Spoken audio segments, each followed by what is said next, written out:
of the United States of America, and to the republic for which it stands, one nation, under God, indivisible, with liberty and justice for all.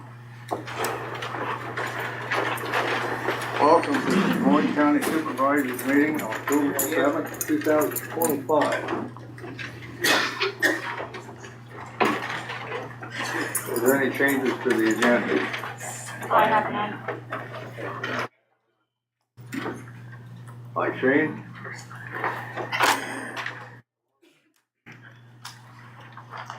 Okay. Move on to meet with department heads and elected officials. Sarah, County Auditor. Good morning.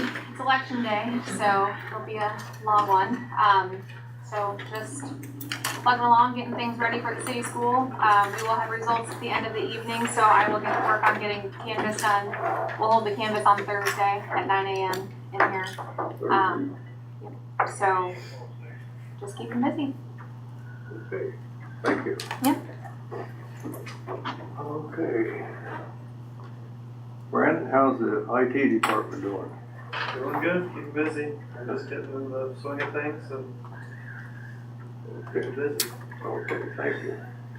Sheriff Glendenny. Good morning. We have plenty going on as well. Some areas of note for the board is we've been looking at some different transport vehicle options, considering like a transport van that has multiple compartments. And it just so happened that Story County came up with a used van that they're going to be switching out, and we went up and took a look at that.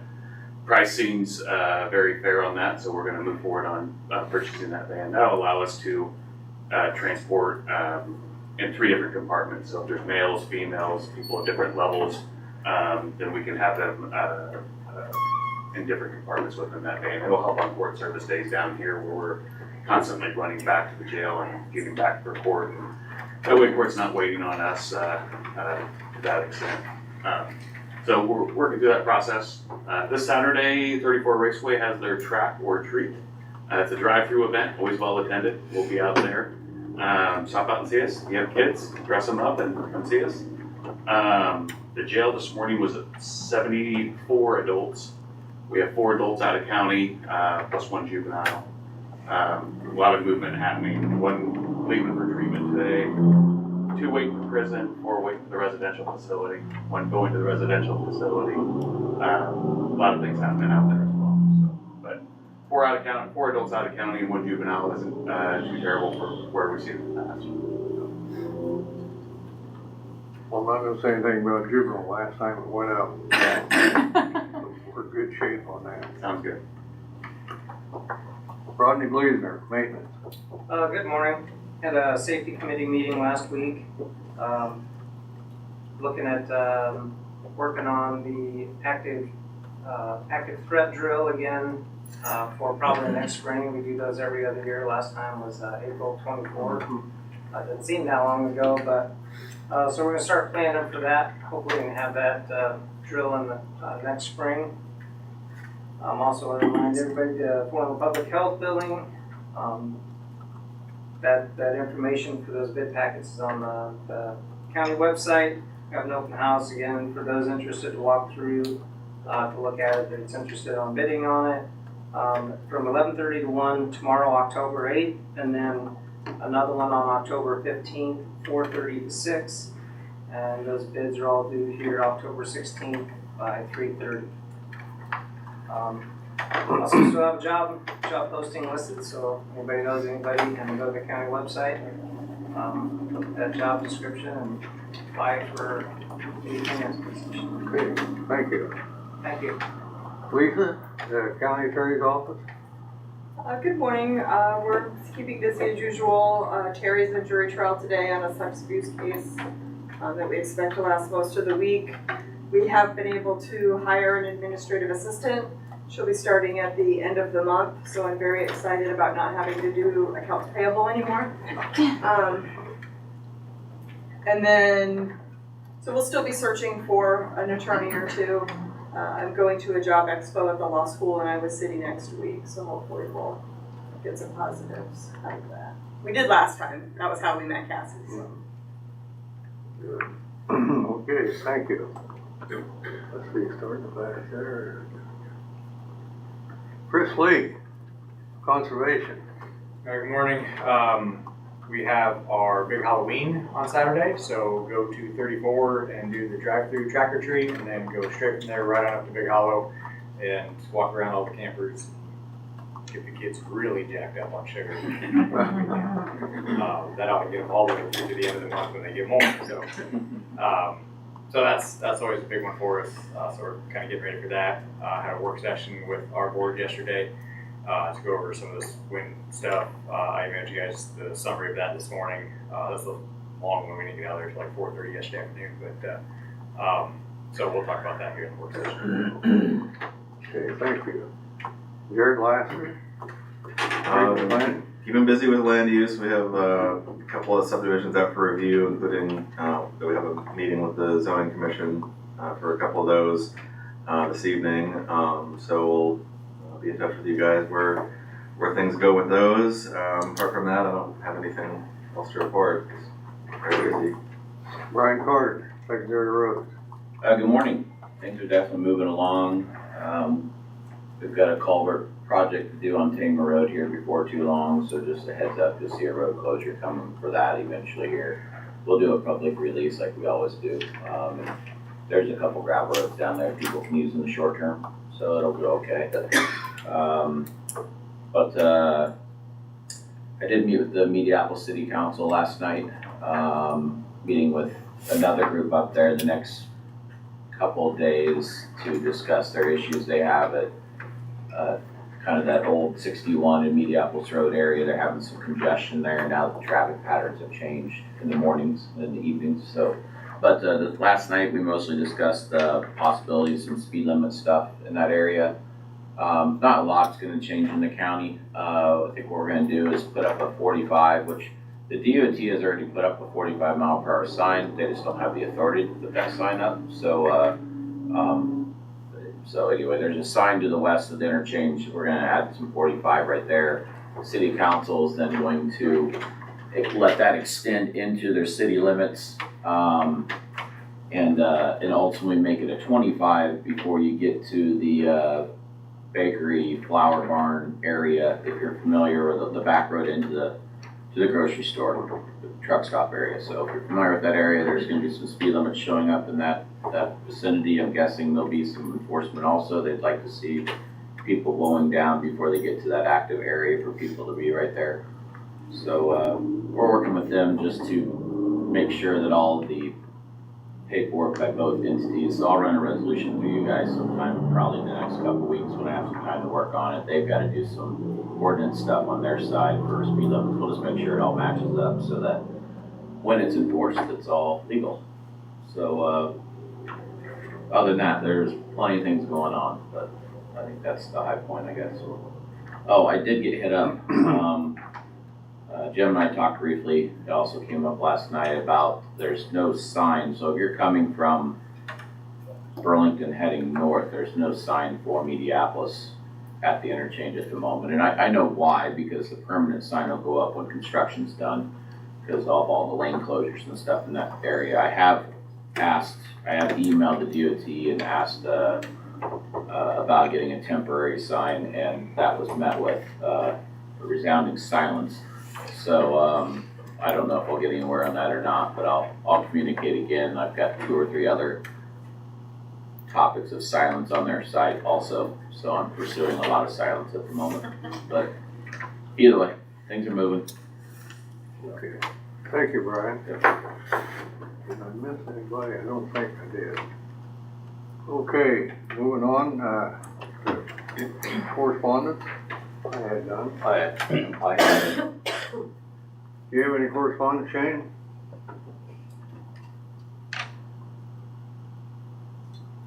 Can't hear you. You're muted. Okay, thank you. Discussion and vote. We have accounts payable claims in the amount of $1,311,375.36. Motion to approve. Sarah? Tom Brooker, Yes. Shane McCampbell, Jim Carey. Yes.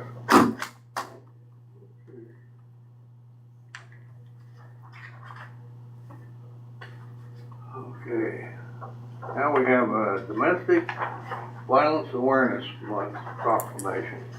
Did you Hi. read it? Oh, sorry. No, that's fine. Hi, my name is Jennifer Daly.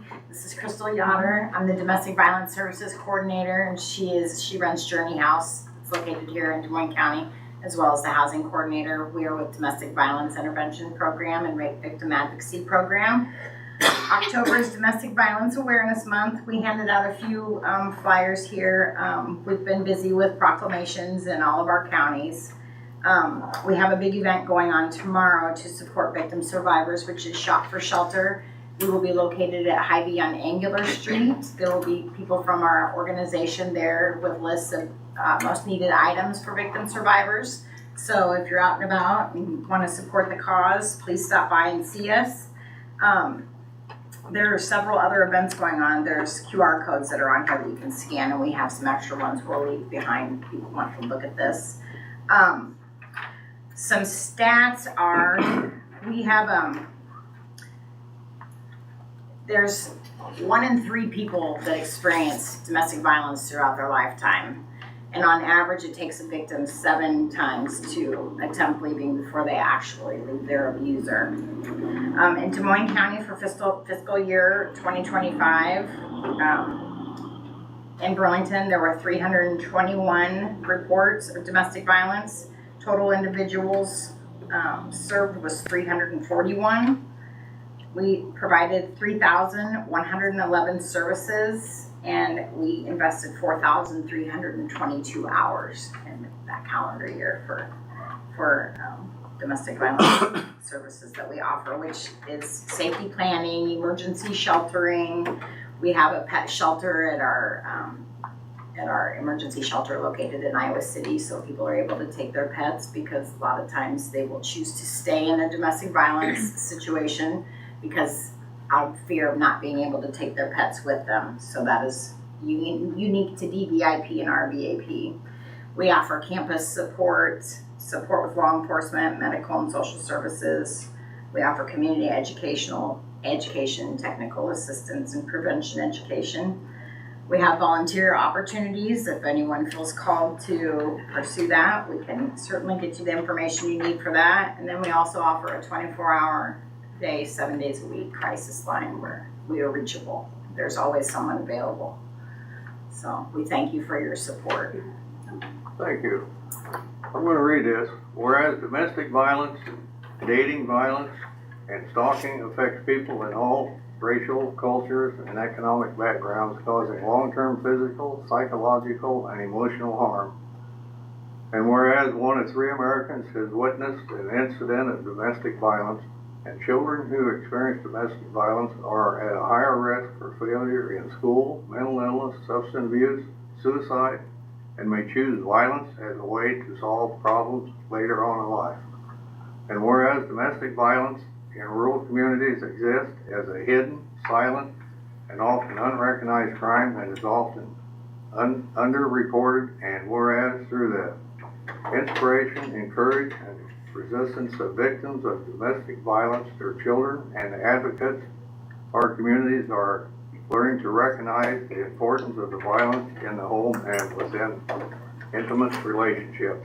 And whereas domestic DVIP/RVAP, domestic violence and sexual assault crisis services, has worked to end the violence in intimate relations for more than 46 years through the collaborations of partnerships and advocates, volunteers, local municipalities, criminal justice, health and human services, faith communities, business leaders, and private citizens. And whereas our community achievements should be commended, and we must continue our commitment to respect and support victims of domestic violence and to prevent future violence in our community. Now therefore be it resolved that we, the Des Moines County Board of Supervisors, do hereby proclaim the month of October 2025 to be Domestic Violence Awareness Month.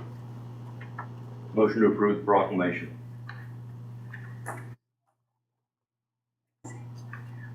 Sarah? Tom Broker, Yes. Shane McCampbell, Jim Carey. Yes. May we come up and get a picture taken with you guys? Yeah. Okay, thank you. Not very often anybody wants a picture of us. You want to sit up there? You want You do whatever Okay. you want. Can I sit in the seat? I'm just You- kidding. You bet. I'm just being- Over here, stand Come by over here. here, okay. Okay, Whoa, I about tripped over my own thing there. be careful. That would be a good thing. Did you push him? No. Yes, you did. He pushed. Oh, the camera broke. Oh. Thank you guys. Thanks Thank very you. much. Yes. Thank you. Thank you. Yes, thank you. Thanks. We left, there's a couple extra events, flyers of her will leave. If All we anybody need can is get one. two. Talk about domestic violence, see all these Band-Aids? Hey, My dog had a bad foot and I was gonna operate on it, but. those dogs, I tell ya, those dirty dogs. Thank you, Shane. Thank you. Thanks, ladies. Okay. There we go. Okay. Approval of employment contract for the IT director. This contract to be on file in the auditor's office after it's approved, if anybody wants to look at it. Once I make this motion, there's no stepping back. Is this your final answer? Motion to approve. Shane? Sarah? Tom Broker, Yes. Shane McCampbell, Jim Carey. Yes. Congratulations again, Brandon. Congratulations, Brandon, and thank you. Thank you.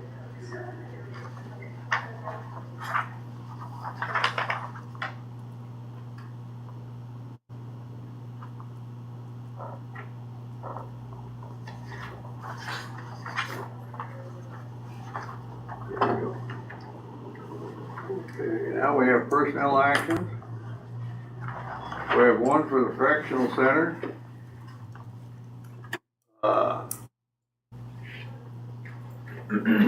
Mason Boyer or Boyer Mason? Mason Boyer. Mason. Okay, correctional officer, part-time, new hire, part-time, at $18.58 an hour. Effective date, October the 8th, 2025. Motion to approve. Sarah? Tom Broker, Yes. Shane McCampbell, Jim Carey. Yes.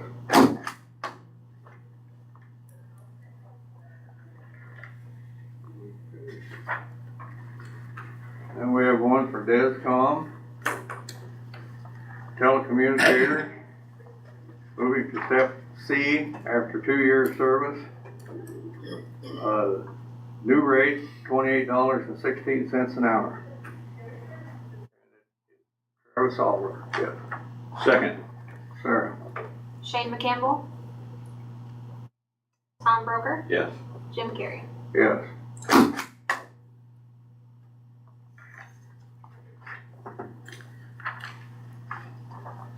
Now we have the one for the IT, and when this here is stamped, you're not leaving, Brandon.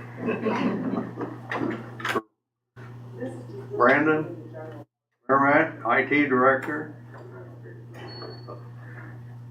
The new rate, $108,413 a year. Motion to approve.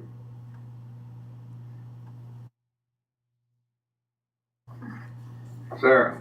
Tom Broker, Yes. Shane McCampbell, Jim Carey. Yes.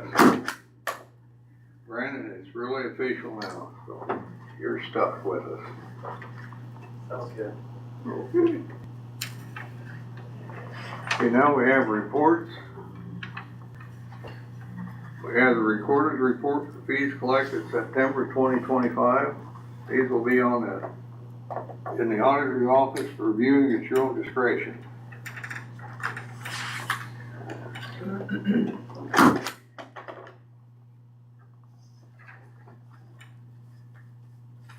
have the minutes for the regular meeting on September 30th, 2025. Motion to approve. Sarah? Yes. Shane McCampbell. Jim Carrey. Yes.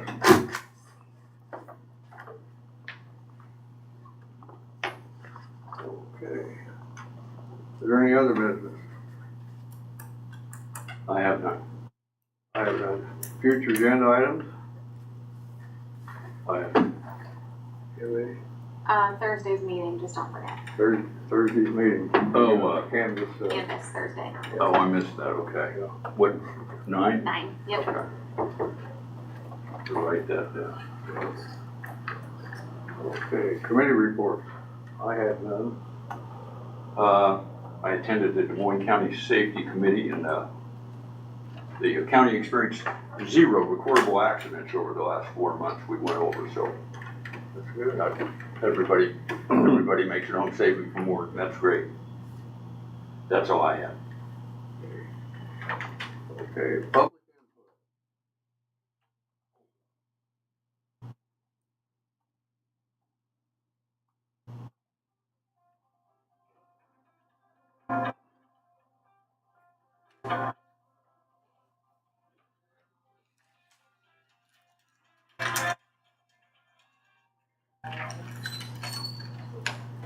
Okay, thank you.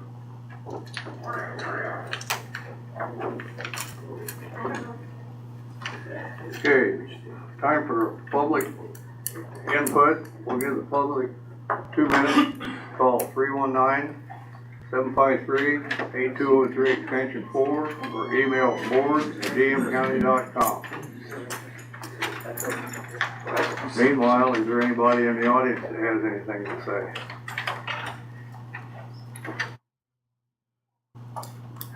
Sounds like you.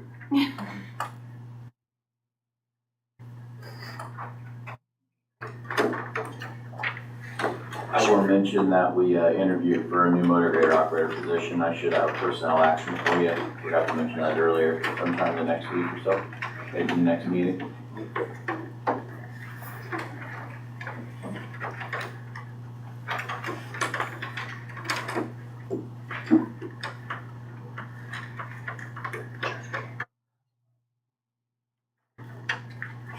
What's that?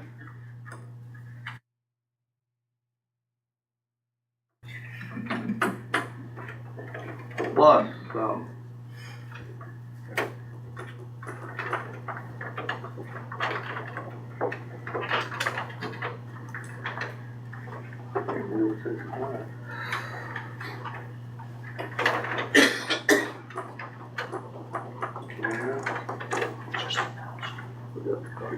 Gotta be close to 2 minutes, but yeah, as soon as it gets up there, just past that 12. Time goes slow when you're trying to wait on it. Okay, the 2 minutes are up. motion to adjourn. Aye, Aye. we're out of it. We're gonna take a 5-minute break, get our composure back, and then we'll have a work session on the wind energy system, siting, and design standards.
input, we'll let you do that, because we're here for workstation, not for debates.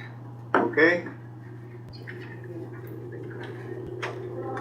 Okay, nobody get up, so we'll start. Zach, we'll turn this over to you then. Hold on a second. So we're here to talk about Article 3, wind energy system design and design standards. I don't know, I was gonna let Jared go through it, but I can start too. And tell them what page you're on. It's 11 in my PDF, but I know it's got a different page. 7. 7. Page 7. So right here. Yes. Article 3, wind energy systems and design standards. Siting and design standards, sorry. So this is similar to what was previously discussed for solar and battery. So setbacks, height, design standards, lighting, any other aspects that are specific to the design and location of wind energy facilities, and some aspects that are unique amongst the three different types. So as before, items highlighted in yellow, those reflect, if it's not highlighted, it's the same as it was with the ordinance that was adopted in 2023 by Des Moines County. Highlighted in yellow is reflecting updates when regional planning worked with Lee County this past year. And anything in red has been updated since then, following work sessions and additional feedback from the board here in Des Moines County.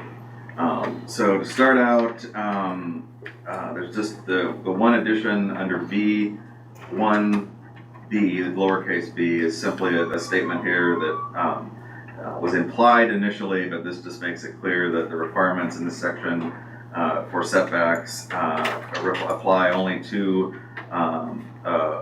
the CWES at the time of construction and shall not apply to any buildings or infrastructure voluntarily placed closer to the facility after it has assumed operation. So it's only concerning the wind energy facility itself at the time it's constructed in relation to whatever exists around it.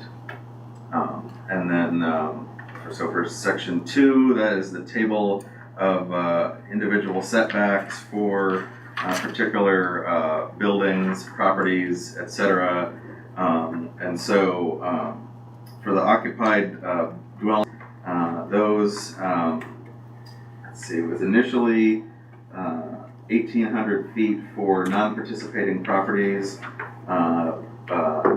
So that has been changed to be 3 times the height of the turbine. I think the general idea, the input we received is that it would be good to have this to be proportional to the height of the turbine, similar to how the setback already was from property lines.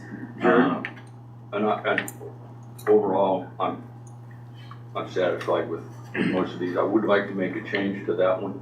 I would like to make it 3 times the turbine height, or the greater of 3 times the turbine height, or 1,800 feet. That makes, Okay. yeah, the greater of, yeah. So it's basically putting a cap on it. Yeah, Okay. the cap's 1,800 Had feet. to didn't- process that in my head a little bit. Okay. Yeah. I was processing it in real time, so. What's you have something, Brad? Well, yeah, I guess I was just gonna, not debating, okay, but we're gonna have a lot of people that are gonna come and ask us how that number was determined.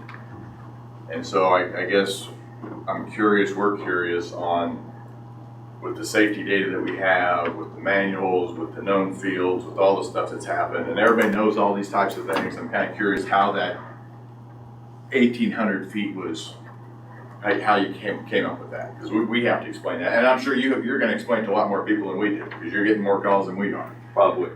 Over the last few months, the board welcomed and received hundreds of recommendations, opinions, thoughts, and questions, and we truly appreciated all the input. We've received recommendations on what we felt were overly restrictive wind regulations from those opposed to wind development. We've also received information on wind turbine siting standards and examples from a number of sources, including the Iowa Environmental Council and the Iowa Land and Liberty. And we've gone through that. And there was two instances that were brought forward a lot. One of them was the Mechanicsville disaster, and I actually visited that.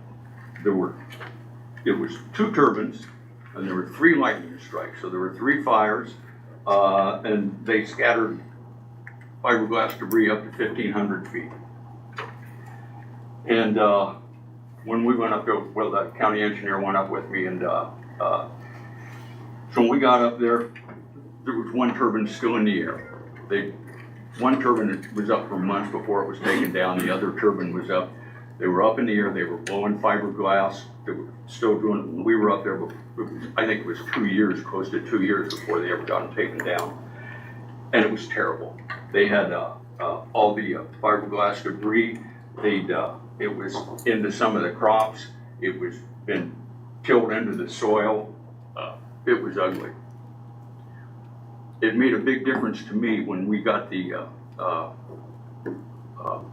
regulation and found out it was possible that we want, if there's something goes wrong with one of those turbines or an accident or a lightning strike or something like that, it can be taken down in 30 days, cleaned up, cut up, removed.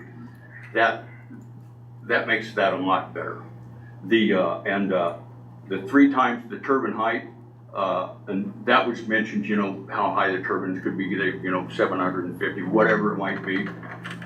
And we hadn't thought of that first time, so I thought that was a good idea, and making a minimum of 1,800 feet, that's what it was. And the other incident was the February 2024 turbine failure in Osceola County. And anyway, so we got all this information on how far debris had spread. And I went online and tried to find news articles. And all I could find was radio and newspaper articles that said that the Osceola County had shut down a county road overnight.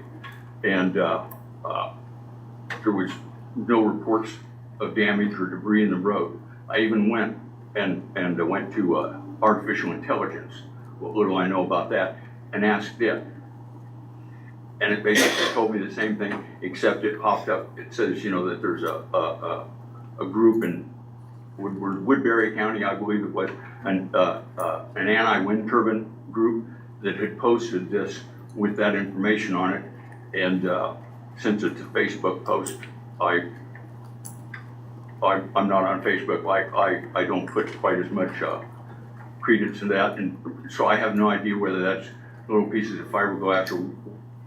Anyway, those were the examples used. I was not nobody seemed to come up except some, and actually it was the turbine company, I believe, that built the turbines up in Mechanicsville that said that 3,200, 3,300, whatever feet was.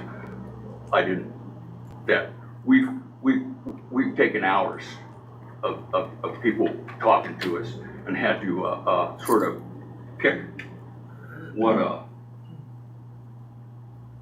we thought, or at least I did, I'm sure that I'm speaking for the board, I think, pick out what we thought were valuable. And I think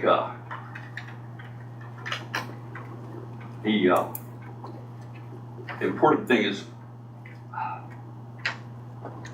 we don't live in a vacuum. Everything changes over time, but nobody knows what's going to change over time. A landowner's constitutionally protected rights to exercise, a landowner's constitutionally protected freedoms to exercise their property rights is not superseded by any conceivable future, nor is it subject to public opinion and vote. I looked up Supreme Court Robert Jackson's statement on that. If you're interested, I can read it to you. No, that's okay. I've been through it. Yeah. Anyway, this is, and so Des Moines County's not zoned. Des Moines County residents were overwhelmingly opposed to countywide zoning when it was proposed 25 or 30 years ago. I can only assume that they understood that change happens and that they valued their individual property rights too much to surrender them. So that's where I came from.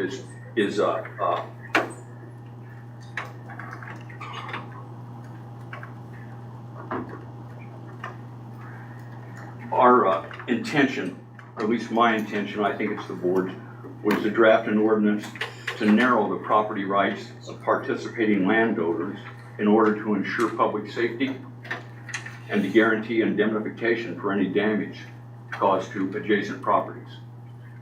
That's where I'm coming from. And I think we would all agree with that. The thing I think that we would not take issue with, but, and we spoke with Ed Jones, he's the supervisor in Osceola County, or was at the time of that. And that's where those 4.27 measurements came from. It was his crew, it was a county crew that went out and measured them, they picked up the chunks, they measured out the distances, and so those are real numbers. And so I agree, it's hard to find anything on the computer and all that, and I understand all that. But when you have a set data point that you know, and I think you're exactly right on going on turbine height. You put up a 200-foot turbine, it doesn't have to be as far away, 100%. I think we all agree on that as well. But that's where that 4.27, we don't have a lot of known data, but that we know. And so I think that's where we're having trouble, because it is about safety, as you state. That's the very first line in the ordinance, is to protect the safety. We're already messing with property rights. It's just, is it 2,000 feet or 1,800 feet or 3,000 feet or what? So the property right argument, although it's there, we're already stomping on that. And so I think from the county's, from the resident's standpoint, that's where that 4.27, that's been measured, that we spoke with the county supervisor, it's been plastered all over, and you guys have seen the pictures enough times and everything else. That's where we're coming back to that. And that's why we think that is the known safe distance, because that's what we're looking for, as well as what you're looking for, and that's a good data point. So I guess the question would be, as we get the calls, are you discounting that 4.27? Or do you? I'm not. I did not put a lot of emphasis on one data point that's on a Facebook post, and there's all sorts of videos. I spoke to a company that cleans up after these things and decommissions wind turbine farms. And we talked about it here a few weeks ago. They go in and they either have a small explosion and tip them over like a tree, or they pull them down with the same result and pull it down on participating property. And they can do that and get it cleaned up in easily less than 30 days. The two turbines in Mechanicsville were either 425 or 450 foot tall. And after probably a year of blades hanging in the air with stuff going on, they had stuff that was out 1,500 feet, and there had been virtually no effort to clean it up. I mean, which is exactly what the Osceola County supervisor said. Same deal. They're still tilling it up. It went that far. He said there's pieces a lot farther than 4.27. That's just the pieces that they actually measured out, and it might be on Facebook. I'm not on Facebook. It might be it might be on Facebook somewhere. I don't know. You know, you're not going to find it on the internet, and that's why we took the time to call the guy and actually talk to the supervisor from the county to verify are these real numbers. And I appreciate that, but I think a lot is getting it, and if it's not cleaned up, you're going to have it. But honestly, once we were able to put in that section that said it gets taken, that turbine gets taken down, cut up, removed, and as long as they can remove it in small pieces, then they don't have to bring in the big equipment, and they can take it down faster. Once we were able to do that, I felt a lot better about Mechanicsville, so that something's not going to be for months. You might take in consideration they did not have a fire suppression system on these either.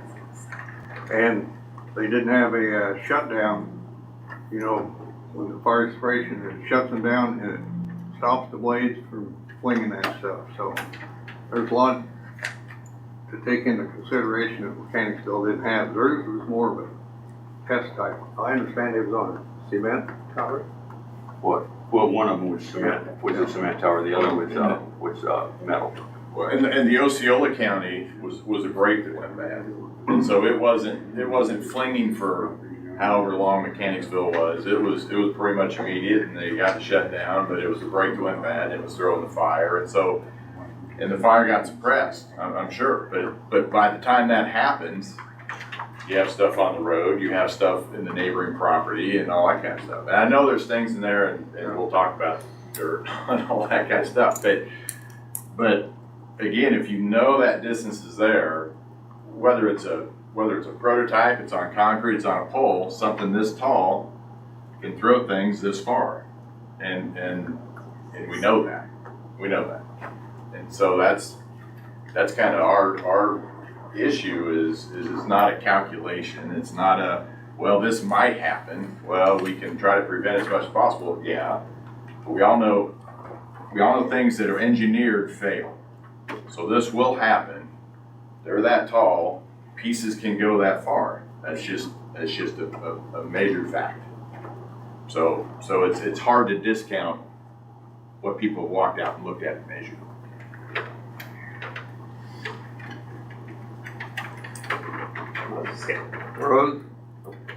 Rose Fisher. Throughout this whole thing, Tom, you had talked about Mechanicsville, which is Cedar County. Do you know what their height restriction or their setback distance is now? Funny, I went up and witnessed that, or looked at that incident with those two towers.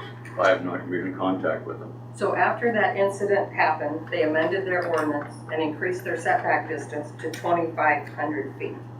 Well, I don't think they had any ordinance to speak of at all. They didn't have it, there wasn't insurance or decommissioning or anything, or a surety bond to do anything. They had previously had a 1,000-foot setback distance, and they increased it to 2,500 feet after that disaster. Well, that's fine. I'm just saying, after that, and after they were in the air for a year, whatever, you'd have blades hanging. It was 1,500 feet, and that was with no effort to do anything about it. So then the other thing, is this the document that is this?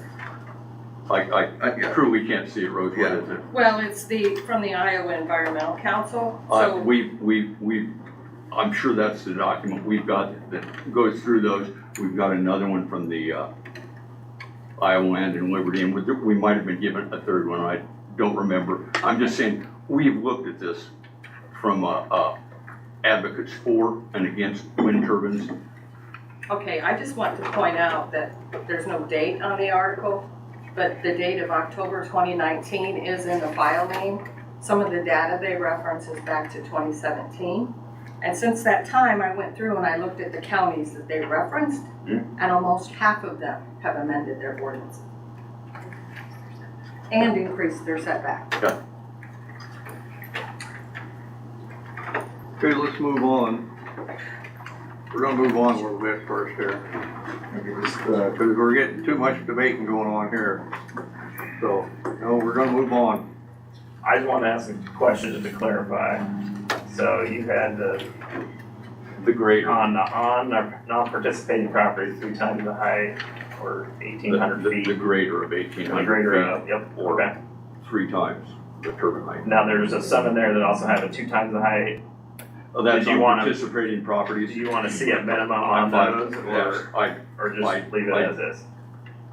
I don't know that it needs a minimum. You can put it there. I think it's, I'm I think it assuming was they would waive 1,000 it. feet for those before. It was 2 times or 1,000 feet. 1,000. Or 1,000, yeah. What are we at, 650? Uh, Evie, how tall are these turbines that they're putting out? I would say 650 feet is a good number to think about. 650 foot's what they're looking at. Okay, I just wanted that for the record, so everything we've had so far, everybody, 750. I don't know that on participating property, if that's useful or, yeah. And then the other thing I was just gonna point out, because you brought this up other times, but it's in here is in 1C. The requirements in this section may be waived if written permission. Written permission, yes. I just wanted to highlight, because you brought that up I can a only couple assume different that, times. that participating properties are going to waive those. Okay, we're gonna move back to Cindy. Okay, so I just She had her wanted, hand up for, you said I couldn't talk. no, I Cindy Newberry. wanted to finish up what we Oh, started okay. on there. So, on 5/30/23 in the work session, I just wondered what changed between then, because at 57.47 in the video, it was 1250, Tom wants 2500, Jim wants 1800, Tom says he From would May? ask- 23. Oh, 23, okay. Yeah, 2023. Okay. Tom said he would ask the board and still wants 2500. This is right after maybe you went to Mechanicsville and you saw the disaster. No, but back in 23, that might have been before Mechanicsville happened. I don't know. I had not been anywhere. That's when we had the first Okay. discussion of a wind ordinance. I thought you talked about this minute, but yes, I remember that. You were really, really fighting for 2500 then. Well, I don't know that I was really fighting. I said that's what I would, I recommended that, and the board chose 1,800, and I'm good with that. But why did, next sentence, Jim wants 1,800 because 2,500 is half a mile and there are a lot of houses. That's why you picked 1,800. That's what you said in that. And that just kind of points out that there's too many houses.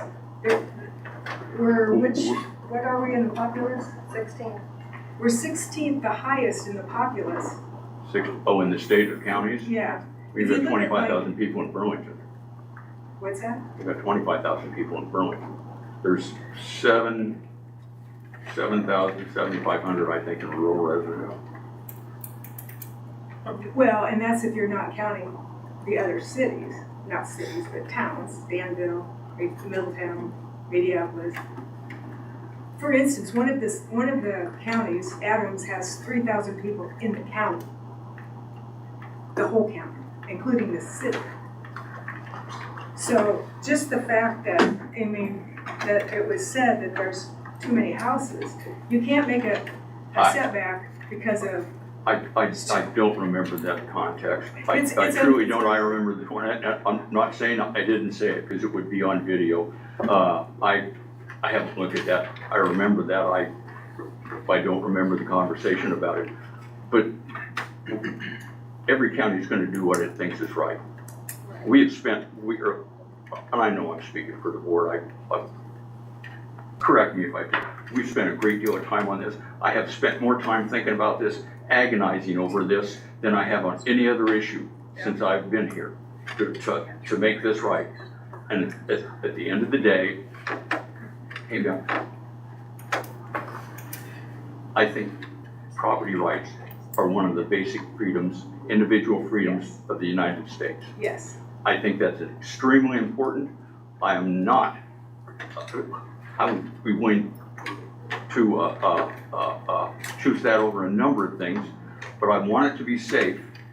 And I know what you're going to say about property rights, but we're talking about property rights that are being exercised. There are people out there that have signed leases. They are exercising their property rights. Somebody's a future plan or something does not supersede that the exercise of that property right. And I have spent a great, and I'm going to read it. I offered to read it before, but it hadn't enough. Supreme Court Justice Robert Jackson wrote, "The very purpose of a Bill of Rights was to withdraw certain subjects from the vicissitudes of political controversy, to place them beyond the reach of majorities and officials, and to establish them as legal principles to be applied by the courts. One's right to life, liberty, and property, to free speech, a free press, freedom of worship and assembly, and other fundamental rights may not be submitted to vote. They depend on the outcome of no elections." And it's fairly apparent, I don't know exact numbers, that there are more people opposed to this than have signed leases there. But that is not subject to majorities. That's a constitutional right. That's the Fifth Amendment. And the 14th. Anyway, that's where I'm coming from, and That's where I'm coming from. I have gone through here with anything I could find on the internet, anywhere, and I am comfortable with the numbers that I've gone through here. Most aren't. We have property rights too, and they can do it, I don't care. I just want it far enough away from me and my property lines, not my house. Like I've said before, we don't have house rights, we have property rights. And they can do it, all we're asking is it to be safe. One other thing that I've listened to everything you've said, been in before we even knew about this. And that same thing, you said, part of it's safety. And if you've got property out there, you live out there, you know you're part of the county's responsibility to protect your right, your property balance, your enjoyment of your property, your use of your property, you know safely, but it's my farm and I want to put it closer. It's not going to irritate me anyway. I just want you to look at this too. And I have looked, and I'm not here to argue with you. I truly am not. We were approached when this started with a list of requests, you know, a mile from property lines, all sorts of things. And it was, no offense intended, it was pretty obvious that most of those requests would effectively ban wind turbines, because the goal is Des Moines County no. You know, the goal is just not to have wind turbines. And that's fine. I'm not raining on anybody. Everybody's entitled to their thoughts. I'm just saying this, and I've thought about this, and when I sat down here, I knew full well that it would not be popular. But anyway, this is where I'm at. Charles Stockinson, South Yarmouth. The first word I heard today was safety. That's what we're all here for.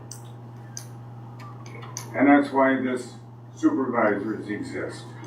It's for our public safety. Now, Tom went to one site. He didn't say if it was, I think it got hit by a tornado. Is that the debris that you saw? Three lightning strikes on 2 turbines. Just 3 lightning strikes. Okay, well, and it took a tower down and it went 1,500 No, it did not take a tower down. It knocked I believe it knocked a set of blade on fire and maybe knocked them off when it happened.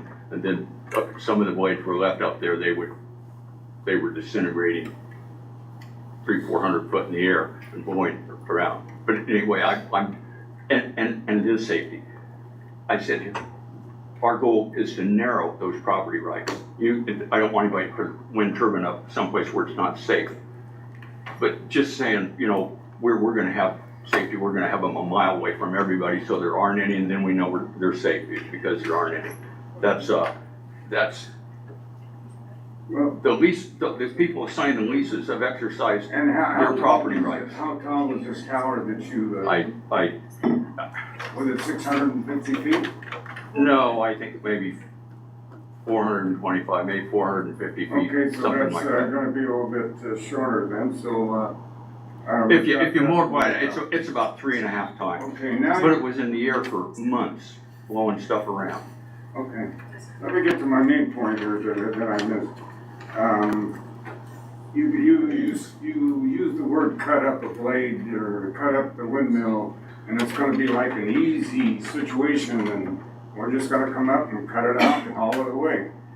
And you said the debris went 1,500 feet, I think, or else the gentleman in the corner said that. Now, 1,500 feet, that's going to put me, if it's close to my house, 300 feet from my house, and here's some guys out there putting fiberglass in the air in my lungs if I'm downwind of this. Now, this downwind situation is not something you're going to tell me I'm still safe 350 feet, 300 feet away? No. 1,800 feet is not going to work, Tom. I'm sorry. It's not going to work at all. Just from that situation there. That's just one thing.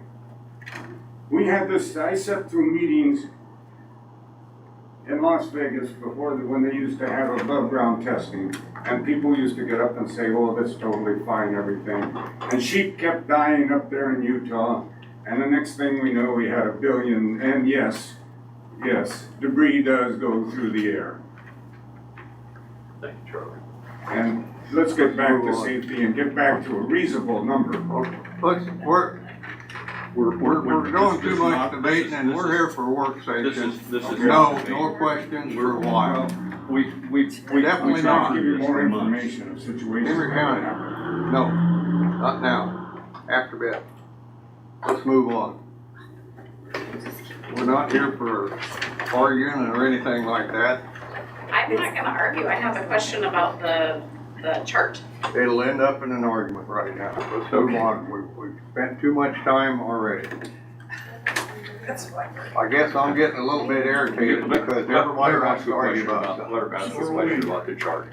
Okay, go I ahead. believe there's a lot of facts coming up trying to help you make the decision. I don't think anybody's trying to argue. We need to settle down here. We appreciate it, and we've listened, we had 2 anyway, where everybody could come and speak. And we had one of them upstairs in the courtroom, so we could get more people in there. And we sat and listened to that. I took notes. We appreciate it. But a number of the suggestions we got were, in my opinion, and I'm pretty sure they were just designed to eliminate any possibility of wind turbines. And I think, unfortunately, they've scared some people. Anyway, that's where, Melanie, did you have a question about the chart? I do, one was about the other structures versus the cemeteries. So I'm just curious as to why the cemeteries are getting a greater setback than other structures on non-participating properties. I think the thing to think about on other structures is, And I apologize, I'm trying to keep up with you. You're talking On about the page second one, 7 and all 8. other structures, it says 2 times the height of turbines, correct? correct, and then cemeteries are getting 3 times the height. So I think the thing to think about with other structures is, well, first of all, livestock. There's been studies, whether you believe that or not, there's been studies about livestock and how things can be impacted. So I believe that we need to give that the same amount of setback. Also, with the new regulations about accessory dwelling units, you can have a detached garage, a shed, those kinds of things where people are potentially having a dwelling unit in a different type of building now. But that actually wouldn't apply to Des Moines County, because that's a county that would be zoned. If a county is zoned, that says, yeah, even if it's zoned this or that, you can put in an accessory dwelling. Des Moines County has no countywide zoning. So If that- you wanna put up an accessory dwelling anywhere on your property, you're free to do that. Okay, but I'm talking about like if it's in an existing barn or shed or whatever, that's gonna be an occupied dwelling. So are they going to just base it off the main home? Or would that also be like if currently, because you have said that it's not a If it's currently future. an occupied dwelling, like we went through it the other, when the permit's applied for, or whenever, then that would be an So if occupied there's- dwelling. Okay, so if there's no zoning, the county's gonna know that that's a dwelling? And is that is that a permanent dwelling, or if I have like a guest home in my shed? And I don't know this, we went through this a couple weeks ago about, the definition or how of an occupied dwelling. I think Zach remembers that. This is about setbacks from those things, and those things are defined in the definitions. Okay, but I guess I'm just concerned why cemeteries with dead people, pardon my, Well, it's obvious what a cemetery is, and why living I'm things guessing that that are on probably- a property I think, don't have that Jared, same can you answer that? consideration. First, just to the point of the occupied dwelling, as defined in the ordinance, is a building that contains 1 or more dwelling units intended for residential use. So it's not just single family, it's not just if there's more than one on a property, then it would apply to each of them. So as defined, anything that is recognized as a dwelling, and the county assessor would classify anything as residential or an ag dwelling if there is a residence on the property. So like a guest home would also be in that? I'm not sure specifically about if it's not permanently, it's not regularly occupied as a dwelling, that I'm not sure. I'll tell you what, since that's not part of this, you guys might want to do a little, research on that to, if we're okay on that definition. And then I would like to say one more thing, concerning, you keep bringing up a list, Tom, and I was asked by the Des Moines County residents, I understand, Jim, that I'm from Henry County, but I was asked by the Des Moines Oh, the County list request, I residents apologize, I didn't know what you're talking about. to assist, so I assisted them in compiling that. And I look at that kind of like a Christmas list. When you give something, you intend that there's going to be compromise. So I don't believe that the Des Moines County residents necessarily expected to get everything on the list. I believe that they brought it up as a point of consideration and topics to discuss and then work from there. So I think throwing that out as, that's the intention, is if they didn't get the list, then they weren't getting anything. I don't believe that was the intention. Okay. I meant no offense. Just one more point I had regarding the cemeteries, and it's the board wants differently, that we can always adjust it. But I believe the intent was that cemeteries would be considered on the same lines as a civic building, like a school or a church or whatever. I suspect cemeteries were so places to just congregate, more hallowed more ground or people. something like that. So I, for lack of a better term, I would guess that that's probably, I don't think that's probably a. So again, I don't understand why other structures isn't at 3 times the height of, with that consideration being made. Because Well, also your we've given buildings are, residential, occupied buildings, residential dwellings, that's our highest priority. It's a different level, than so we're hog giving it, confinement or an implement shed. so you're going to give those things higher consideration than somebody that's having similar gatherings or uses of their buildings?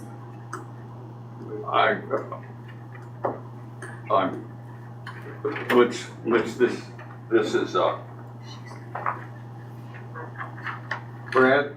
I had one short question, just a short question, I won't even stand up, about the table, before we leave it, because I feel like we're about ready to leave the table. On the non-participating property lines, and Tom, your whole thing on the 1,800 feet and safety, and I understand the point you're making. May not agree, but I understand the point you're making. I guess my question is the board then okay? Because if 1,800 feet is the house, there must be a concern for safety at 1,800 feet for the house, which means maybe chunks can go that far. Maybe they don't go 4.27, but they go 1,800. So the board is willing to accept the fact that we're gonna throw chunks onto a neighboring property. I don't know that we will be throwing chunks onto a neighboring property. It's a different standard. I think we should ensure public safety in your home. If something throwing chunks, there's a tornado coming or it's spinning out, something like that, I suspect people aren't gonna be standing on their property line in a cornfield. And I don't think that we limit the participating landowner's property rights to protect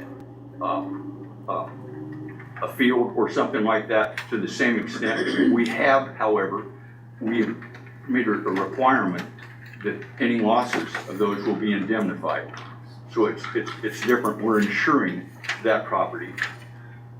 Okay, so just to, because I'm gonna get the question, so I just wanna make sure I can explain it.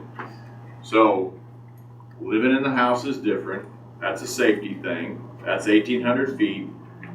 The property line, since you're not standing out in the middle of a tornado, although tornadoes really haven't been the issue lots of times with these, either Mechanicsville or Osceola County, but we're willing as a county to say, well, this can happen, but we're gonna insure it and replace all your dirt and we're willing to accept that. That's what the board is saying, they're willing to accept that. That's how I'm looking, if we're gonna limit the participating property rights, or landowners' property rights, I want safety for occupied buildings. I want insurance to cover anything else. Your cornfield, if it ruins a corn crop, if you have to have some soil picked up, you get some fiberglass off of it or something like that, that gets insured. That's all in his ordinance so far. Yes. Plus the standard for emergency response of getting it cleaned up in 30 days. So it's not like that's months on end with mechanics. Allison, you haven't had a question yet. Well, I think it's just so important to remember, like, these are going up in like ag country. People that live in the country are commonly not just in their houses. We're in our sheds, we're in our buildings, especially really when you see a storm coming.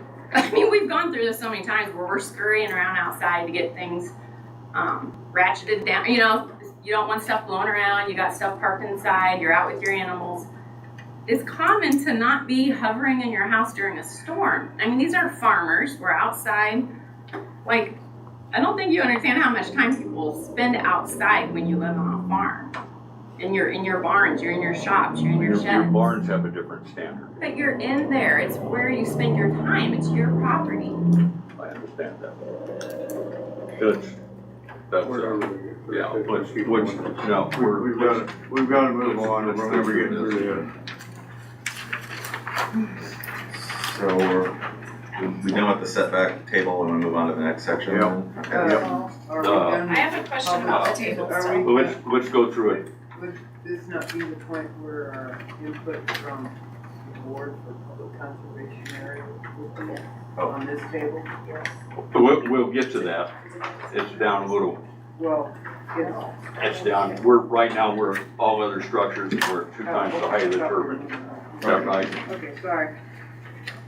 Okay, so yeah, so that those items were the occupied dwellings that I'm not participating, and then all other non-participating. Now it's just 2 times the height. Same applies to electric substations, whereas it was previously 2 times or 1,000. That's just a consistent figure that's always based on the multiplier. And so on the next page, page 8, we did, as was alluded to, cemeteries was just to be consistent with civic buildings at 3 times, and then public conservation areas, largely the same principle there as a public community gathering place. Plus, it dovetails with the wildlife regulations that are generally more flexible. But this would just be a basic for a defined county, state, federal conservation area would be 3 times. We've been through that. A couple weeks ago, months ago, whenever it was. And so the County Conservation Board just had a work session yesterday to go over this. So I don't know if it fits in this setback table or in the wildlife area, but I emailed out recommendations this morning that the County Conservation Board recommends based on a lot of research. And so for the group here, I'll just go through it real quick. We What looked time did you at, email that out? it was probably like 7:30 this morning. So we didn't get done until it was, I don't know, 4 something yesterday afternoon, and so I put the summary table together this morning. So I'll go over it real quick. So it's just a memo I sent out that outlines the Des Moines County Conservation Board's recommendations for minimum setback distances between proposed wind energy systems and sensitive ecological areas. These recommendations are based on best available science from the U.S. Fish and Wildlife Service, the Iowa DNR, and then neighboring states' wind and wildlife guidelines. So we looked at Nebraska and Minnesota, both of which have pretty robust guidelines that they've developed. And then peer-reviewed research on raptors, bats, and riparian ecosystems. Background basically is that the Mississippi River Corridor, which has been brought up in numerous meetings here, and Des Moines County's associated uplands and established parks and public lands contains several high-value conservation areas that support federally and state-listed species, including the Indiana bat, northern long-eared bat, the tricolored bat, and the bald eagle. Des Moines County is unique compared to a lot of places in the state in that we have rather robust data on some of these threatened and endangered species. So Des Moines County Conservation's own research has determined a lot of areas, including our own parks, such as Big Hollow. We have all 9 species of bats known to Iowa and the 3 species that are on the threatened and endangered list, which is the Indiana bat, the northern long-eared bat, and the tricolored bat. So by extension, that's going to evoke the Endangered Species Act. So scientific studies and agency guidance consistently identify these species as particularly vulnerable to wind energy development due to collision risk, barotrauma, which is the pressure gradient close to the turbines or close to the blades, and then habitat avoidance or displacement. So these setback recommendations that we had in this document that we sent out this morning are intended to reduce risk to the listed species on the Endangered Species Act and sensitive habitats, maintain ecological connectivity, and provide clear science-based guidance for wind developers and county planners. So here's what the recommendations are. So from the Mississippi River Corridor, which is one of the most important migratory corridors in the nation, 10 miles from the river's edge, for active bald eagle nests, and then we reference the guidance and so that 10 miles aligns with U.S. Fish and Wildlife Service landscape level guidance for major migratory corridors, of which the Mississippi River is probably the biggest migratory corridor we have in the nation. U.S. Fish and Wildlife Bald Eagle Management Guidelines recommend at least 2 miles for disturbance avoidance. Our recommendation is 5 miles. This also falls back on DNR recommendations for active bald eagle nests. So a nest that we know has a bald eagle. There's also studies that show eagles routinely forage within a 3 to 5 mile radius. So that 5 mile buffer minimizes collision and disturbance risk. For non-active bald eagle nests, recommendation is 3 miles. For forested riparian corridors, so this would be stream corridors with forested areas along sides of them, a 1/4 mile buffer. This comes from recommendations from the Iowa DNR. So basically you draw a line down the middle of the stream and do a 1/4 mile buffer from those, because our own research and DNR recommendations indicate that those forested riparian zones are the primary flight paths for a lot of foraging habitat, including bats and migratory birds. So we found like the Flint Creek corridor, we have found these threatened and endangered bats all up and down, not just inside established parks, but all up and down that Flint Creek corridor, and then riparian zones. So the bat researchers, when they go to do mist netting, and this put up basically a big net, they focus on those corridors. So you got forested on either side, and then this opening, and then as we know, bugs kind of generate from wetter areas. So that protects those. And then for properties with documented threatened and endangered bat species, so properties that we know through either acoustic research or mist net studies have these bats on them, which would include Big Hollow, 3 miles from that property boundary. And I can I'll share these with you. This is the map that our board looked at last night. So I don't know, some of you guys got something if you want some. We can share those with some people that want those. I don't have very many. So I drew 3 circles on those. Actually, those ones good. So the 3 circles surrounding Big Hollow, that's up there. So Big Hollow is that big yellow area, northwesternmost. The innermost circle is a 3 mile radius. And then the outermost circle is a 6 mile radius, and then that middle one is a 5 mile radius. Research indicates that some of these threatened and endangered species of bats, so including the Indiana bat, the northern long-ear, and the tricolor, their foraging radius, a rule of thumb average is 3 miles, but they've documented them going 6 miles and more. So we defaulted to kind of the rule of thumb average of the 3 miles because one, we figure is going to be as minimally impactful as possible, so it kind of strikes that balance, but it stays true to some of the research, as well as guidance from the U.S. Fish and Wildlife Service, which specifically mentions that 3-mile foraging radius. And so that's our recommendation based on actual identification of those endangered species on properties. And so you can kind of see how that would lay out on here. So, excuse my irritation, you sat through and contributed to 2 or 3 of these work sessions, and you emailed this on the siting standards wind session at 7:30 this morning? No, 8:03 or 8:06. 8 o'clock this morning. No, At 8 o'clock this morning? And yes, I get that. Our board just had the work session yesterday. I couldn't have thought of that 2 weeks ago, 4 weeks ago. Should have thought of it a year ago, to be honest with you. You've been through, you've answered questions, you've been very helpful when we had questions about this, and now you dump this in our laps. I'm a little irritated. Well, Tom, I think some of that can go back on the board, and that I apologize for not having been here as a. Well, the board wasn't at those May I meetings. finish? May I finish? And not having been here as part of the county conservation board, and not realizing the real impact of this on conservation. So I think the board said, hey, you know, we realized there was a siting work session, we need to meet as soon as possible. We tried to do it the last week, but nobody's schedules met up until Monday. So I think there's a lot of blame to go around for this particular thing, but I think, you know, the Endangered Species Act is the law. And, you know, I guess I was uninformed, and I take responsibility, I don't know about the other board members, as to just what a vital nature county this is. Including areas within the ordinance plant that aren't a part of the county. There's endangered species there. It wasn't this vital is a enough to big bring deal. it to us earlier.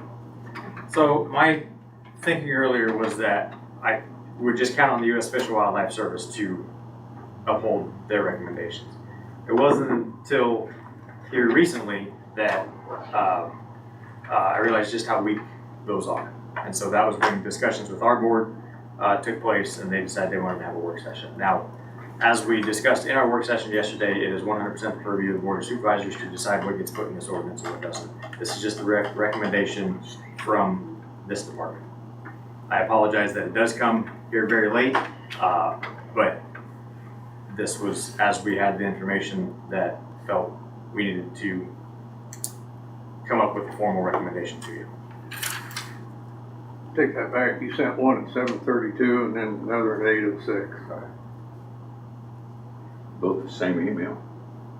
I haven't checked my emails. First one would have been these First one's got recommendations. the map on it. First one would have been these email's got, recommendations, second one would have Ken's been recommendations. a couple recommendations for the wildlife section of the ordinance, which was on the agenda to talk about today.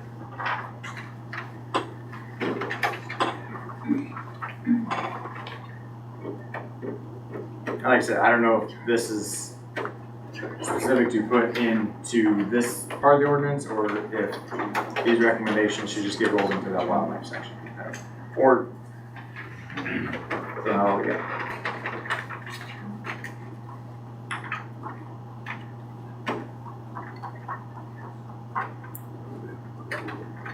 Yeah, I'll go with that. Go ahead, we're gonna go through the rest of this. Yeah, that's fine. Thank you. Terry. I'm Terry Davis, I'm a member of the Conservation Board, and I think as, for my part, I accept responsibility for the late submission of these facts. It's not Chris's fault. As a member of the board, I think we should have been more diligent in getting this to you sooner. But I do think they should be taken into consideration for conservation and wildlife. As a board member, that's our responsibility to protect the wildlife and conservation. And I fully support these numbers that Chris has submitted. Appreciate that. Thanks, Terry. Yes, Charlie. Charles Conkinson. I love being right. These bats, you think it would take a direct hit from these blades. And then that's probably a very small percentage. I finally found a buzzard that come up within about 4 foot of one of these big windmill blades. Never touched the blade, but he got a shot of air. Like I have testified here before about the bleed off from an airplane wing, and that's what we have spinning around. And all of a sudden he gets 100-mile-an-hour wind from down below, and it broke his wing, and he spiraled all the way down. It took me a lot of looking on the internet, but I did find it. And that's what's happening with a lot of these birds, is that air doesn't stop once it gets accelerated. It bleeds off, and these bats and birds and everything that flies, even butterflies, are getting clobbered with this. All of a sudden they're upside down, and it's breaking their wings. So when they fall, they say, "Oh gosh, must have hit the wing, or must have hit the blade." I'm sorry. Yes. Thanks, Jim. I'm Kathy Wunderlich. I'm on the Conservation Board too. We are getting to this late. I appreciate all you guys have had to go through, because I know it's a hard place to be in, because I'm getting kind of passionate with this too, because I feel bad that we were so late coming to this, or responsible for. I understand you have to be very careful, because a landowner does have rights, and you are at the point where you're trying to balance it all.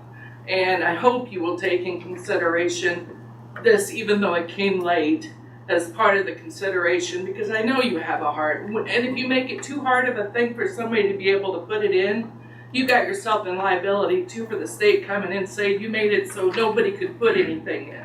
But just if you can look at that to try to protect the conservation. Thank you. Thank you. Okay, let's Finish it. let's finish it. I got 5. Move on. I did just want to, before we move on from setbacks, I just want to acknowledge that as currently written, the boundary line of a non-participating property is shown as the height of the turbine plus 10%. So, and I would note, it's in the comments here, that there was some discussion of that in Lee County, and they decided to increase that to 1.5. So I'm willing to go with whatever the board wants on this, but just so, because nothing had been changed, I just want to make sure we're on the same page. With what you've got. Okay. All right. Just want to make sure we didn't gloss over anything. So. All right. So under design appearance, that was just a minor change for D4. This is page 8. So there was already a reference to the blades being a darker color to facilitate de-icing.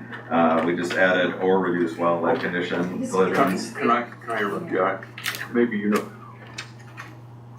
Got to run a scale. I think last week we talked about ice throw, or the week before, whenever it was, and somebody pointed out that they thought there were sensors of that. How do you mitigate ice throw? What's possible? It's similar to the fire suppression systems, where every turbine manufacturer has their own blade design and their own way it's proprietary. of limiting ice throw. And then there's also ways that you can operate the project intelligently to reduce ice throw or stop ice throw. So if I were to make a recommendation, I would probably say something to the effect of make sure you include with your permit application how the blades will be designed to stop ice throw, and also in your operations and maintenance plan, how you will operate the project to stop ice throw. I am a little bit concerned with saying painting them a darker color, because that's just not always allowed. Could you speak up just a little bit? Yeah. I am a little bit concerned about talking about painting them a darker color, as that's not always allowed by the FAA and other regulators. And I just don't know if that's been done in the United States on a utility scale wind project yet.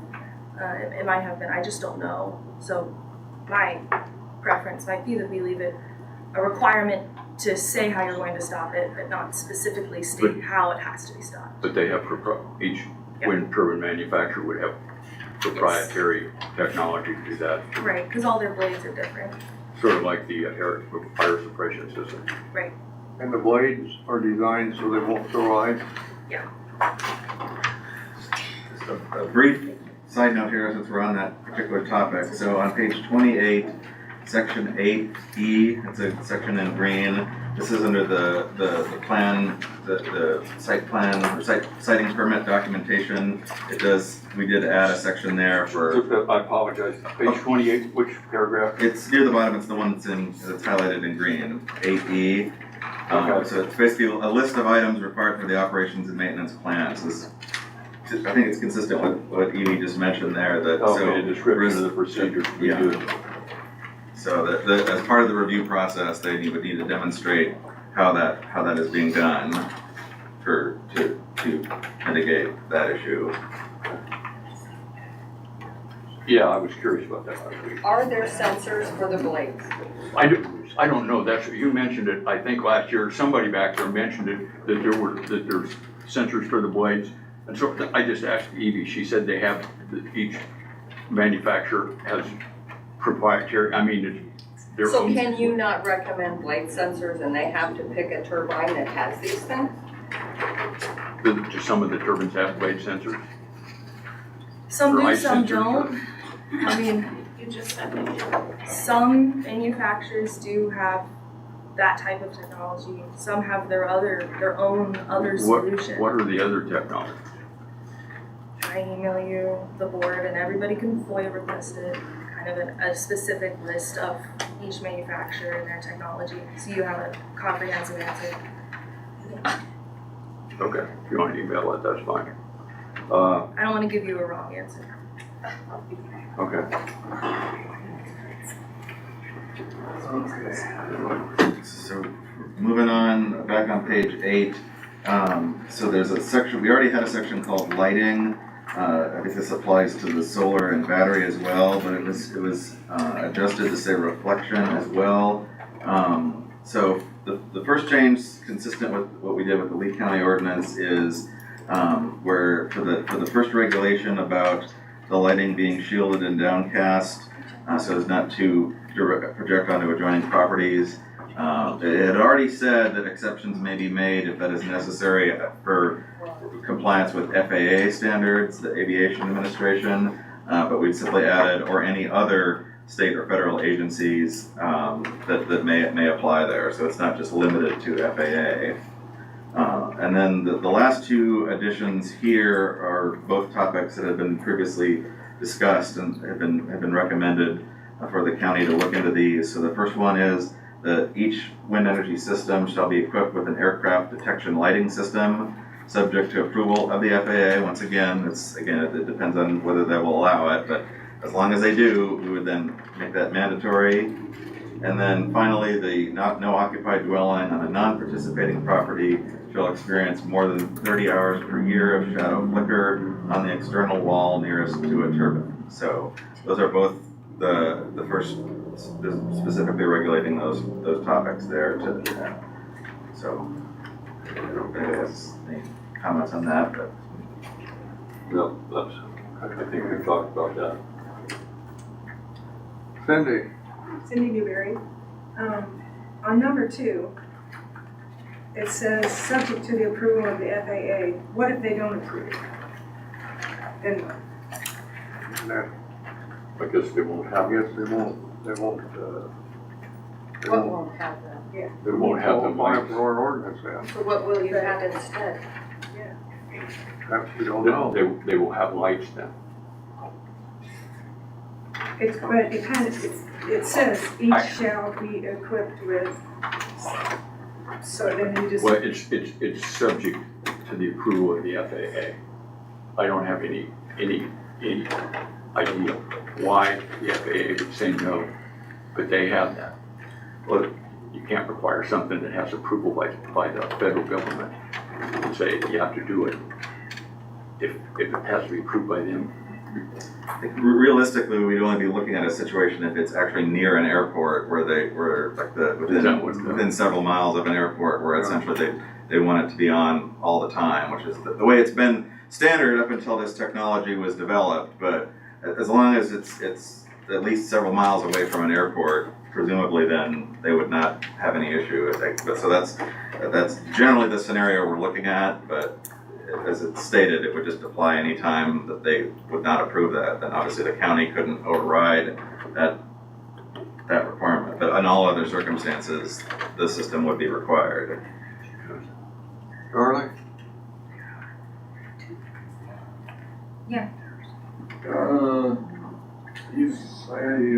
I don't hear too good. Somehow we skipped over the electric lines Yes. on page 8. Nothing had been changed, but if you have a comment about that section, it's. Well, it's pretty vague here, on E, you start right out with the electric lines to the maximum extent feasible. What the hell does that mean? I'm sorry, I didn't even say that. Anyway, and then it goes on to say, shall be placed underground apart from those within a public road right of way or an existing overhead electrical easement, even an overhead easement. That's pretty vague, that needs to be worked on. I think we ought to put a depth of 6 to 10 feet. We have Rathburn water all over those 2 townships up there. And I think they're about 4 feet, 42 inches or something like that. But that's awful vague, to the maximum extent feasible. What the heck does that mean? Essentially, it would. We gotta put those lines down. It would be. Water lines we work on. Rose? In the original ordinance 62 on page 7, it says that all electric lines must be placed underground. Why was that changed? What page you on? I'm in the original amended ordinance on page 7. This may have been amended during the discussions 2 years ago. I believe that so that caveat at the end is simply if they're hooking up to an existing power line and it's not adding any infrastructure that wasn't there before. It's simply modifying a line that already exists. So On page 7 of ordinance 62, and the original one,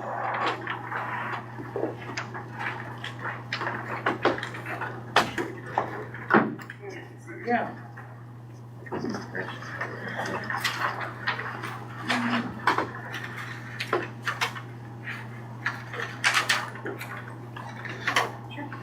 It says, all electric lines used to transfer energy from a turbine to the nearest substation shall be placed underground, apart from those within a public road right-of-way or an existing overhead electric easement.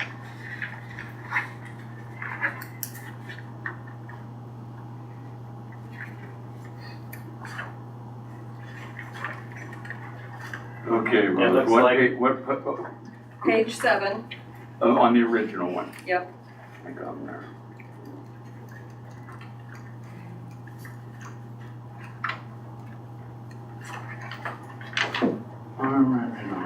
All electric lines.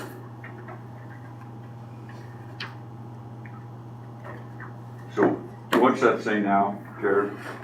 It looks like to the maximum extent feasible was added at the beginning. Okay, which paragraph's that?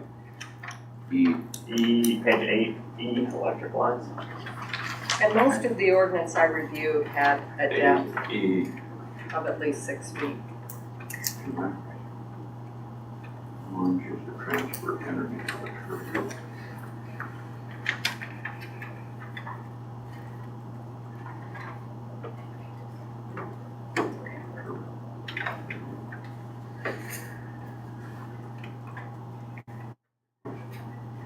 Underground.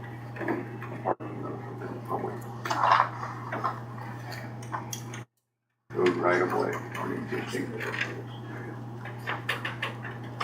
Okay, so then the difference is to the maximum extent feasible? Yes.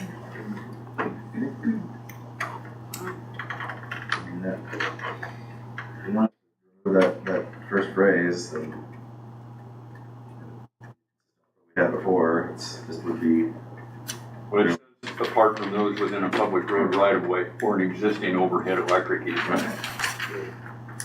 Which would, I assume, be the only time that you would. I think this may have come up in a discussion on the solar, and that's, I apologize if this wasn't, I tended to highlight that as a change with Lee County, but I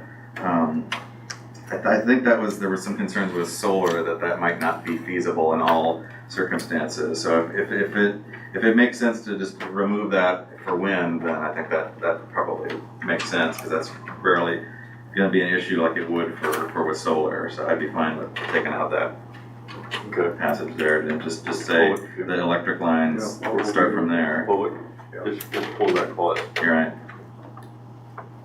I don't think you can brush it off that easy. There was some sections between. What do you mean? Saying, well, that's the solar that affect this windmill. All those windmills have to collect all of those lines together and get it to the grid somewhere. Right now, they do not own a grid anywhere in this area. Am I correct on that? I think they have a representative here. I have no issue with saying that all lines need to be buried underground. I have no issue with that. Say the vote. Huh? What'd you say? I couldn't. I have She has no problem with problem removing that with clause. saying that all electric lines need to be underground. I think that's fine for wind. Yeah, it's just an oversight there. I think that That's- was, I just checked the Lee County ordinance, I think it was in there, so I think it was, we didn't highlight it. Okay, well, it's gone here. Okay. Brad? Okay, Brad Coates, since we're only hitting on those things that have been changed, but we're backing up a little bit, are we gonna have an ordinance with no height restriction as it currently is? Yeah. You don't, That's the way I would vote. no height restriction No at all? height restrictions other than FAA restrictions. But we do have, siding that are, turbine height time, so the taller the turbine, the farther away it would be, the less likely it would be that it could be approved. But yes, no, I would vote to leave that the way it is.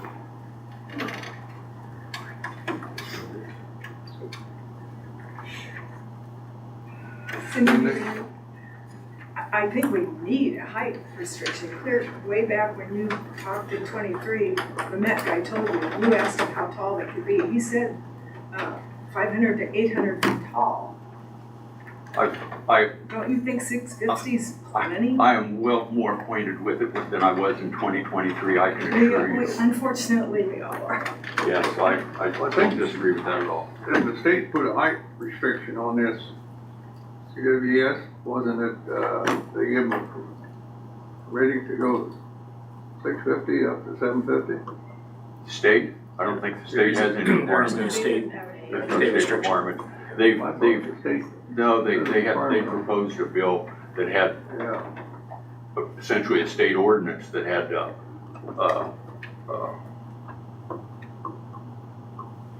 but that didn't pass. No. So what about repower? Tim Fisher. So, okay, so you've stated that EV has told you 650 is gonna be roughly the height. I think that's what Evie told So- us, 650. Technology being what it is, why don't we put a 650 cap on it today? Because in 5 years, they might be making them 1,500 feet tall. Yeah, but they would have to have them 3 times away, 3 times the, I'm not saying. that would be 4,500 feet.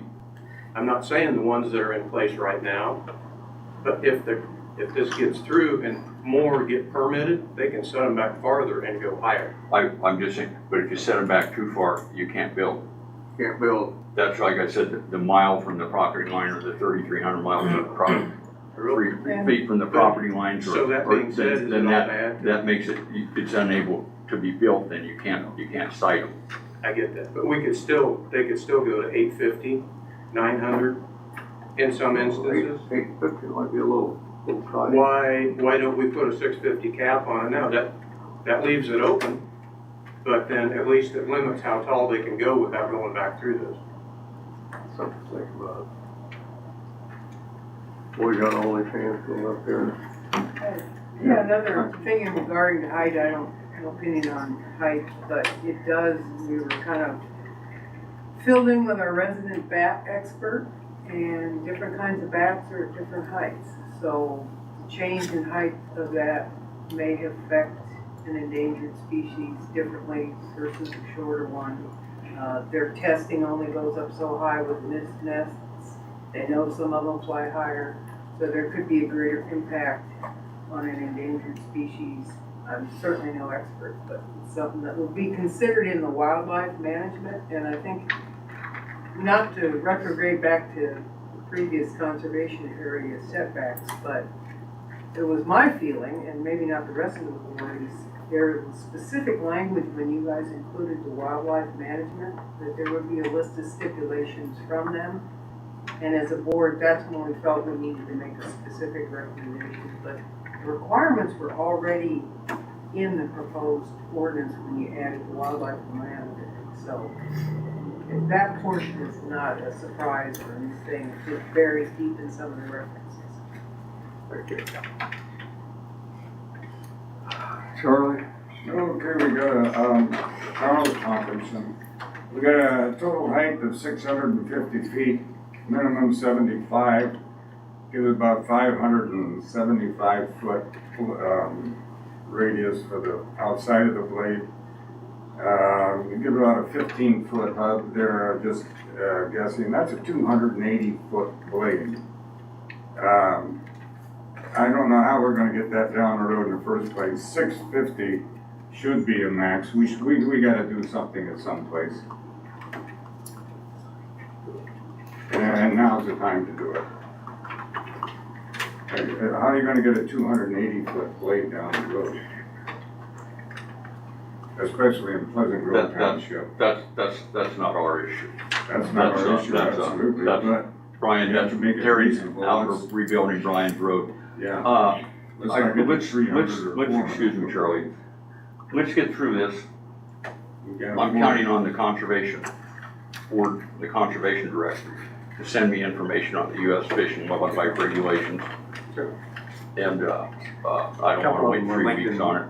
A couple of them were linked in that one of those emails. Okay. I'd say let's just get through this. We're gonna have to We're on visit G. Okay, so the noise volume, this is the same as the other ones we discussed previously, solar and battery, that the noise volume of generated by any component of the CWES shall not exceed 50 A-weighted decibels, dBA, from an occupied dwelling or civic building on a non-participating property. And there's the caveat in there that this should not apply during a severe storm or power outage if the electrical disturbances cause a temporary increase in noise during the course of the storm. So I believe that was expanded just to make it clear what that was referring to, that under those circumstances it might be louder, but the rest of the time then it would just be consistently, and this is addressed in the permitting chapter where there's language that says that a noise study must be provided that demonstrates how that was determined, what the decibels would be in relation to the property. Okay. Now under access and security fencing, this was and we've talked about this with solar and battery too, but it's the same thing with the porosity of the fencing around it. This is, again, it's probably going to be more applicable to solar, but in the event that it were to be used here, we feel it's the same, appropriate to have that same standard to prevent blowing snow on roadways if the fence is right around that. And then there were also the H3, there was the addition of providing the facility's address and GPS coordinates on locked entry points. Already had the thing about locked entry points having the voltage risk, but this just clarifies that it must have a specific location. If it, in the event of an emergency, it could be readily identified. So the last page of this chapter on page 10, fire prevention standards. This was added to address a couple of factors here. The first one, number one, is that each turbine shall be equipped with lightning protection technology designed to prevent lightning strikes from damaging the equipment or triggering a fire. And then most recently, there was a reference added to a particular passage in the International Electrical Code that refers just as a means of quality control for that type of equipment. And then section 2 says that each turbine shall be equipped with an on-site fire suppression system, is capable of extinguishing a fire of any size on the turbine and preventing it from spreading onto the surrounding property. And then there's a caveat there just to make it clear, because I know there were some concerns about safety for workers in the event of dealing with the fire suppression system, just to make it clear that all operations and maintenance personnel shall be provided with safety protocols for working in and around the components of the fire suppression system, and those must be outlined in the operations and maintenance plan. So those are both added based on feedback that we'd like to have these as a bare minimum standard in addressing trying to prevent a fire if at all possible, but if one is present, it would be have a suppression system. Cindy?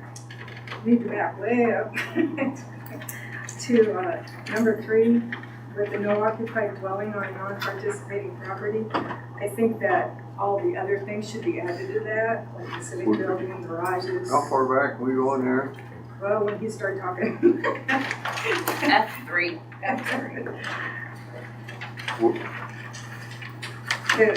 So what page are we on? Page 9, yeah. Number 3.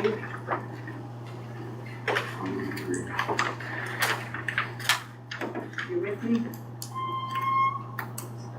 No occupied dwelling on non-participating property. Yes, shall be don't you experienced think that 30 should- hours of shadow flicker, yeah. Yeah, it should also have, the normal civic buildings, cemeteries, garages, businesses, public conservation.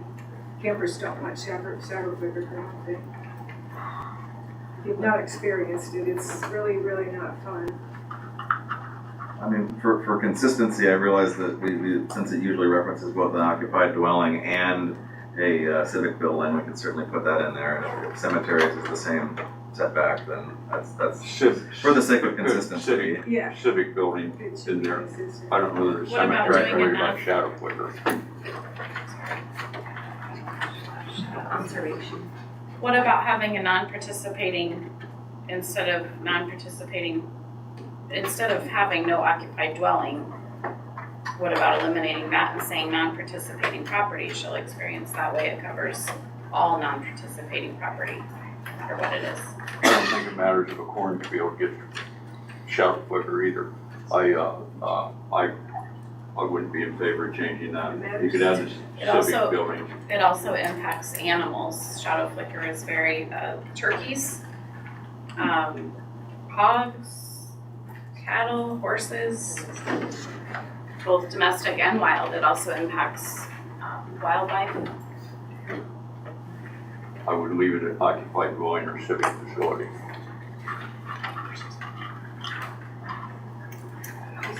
So what is the time frame on that? I mean, it says 30 hours per year. What does that entail? I think that's probably a pretty standard requirement. But if it happens, what's the cure? Yeah. Well, I am not the, you mean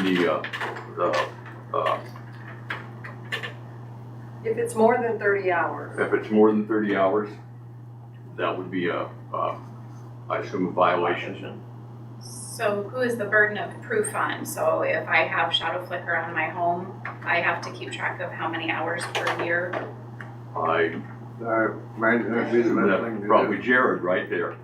So I will note that in the permitting chapter, it says that they must provide a study of an analysis of that to demonstrate how that would impact properties in the surrounding area. So going into this, it's designed so that that this is presented to the board, to the public, that this is what is projected to be the impact here. So it is always possible that could be an issue later, and again, it would be considered a violation, but it's specific, it's not as if we just have this requirement and then they don't have to demonstrate anything beforehand. There is a process there that. So then what happens if it does happen? So I understand that you have it outlined as far as ahead of time, but then what is the complaint process or the cure if and when it does happen?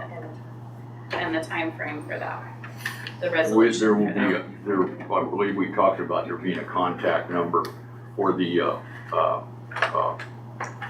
company or for public health.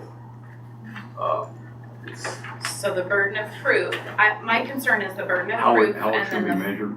the follow-up and then the enforcement, I guess, because those things are all very difficult and very subjective. So it puts all the burden on the person experiencing the problem. And when the problem is experienced, it's very difficult to get people to listen to you.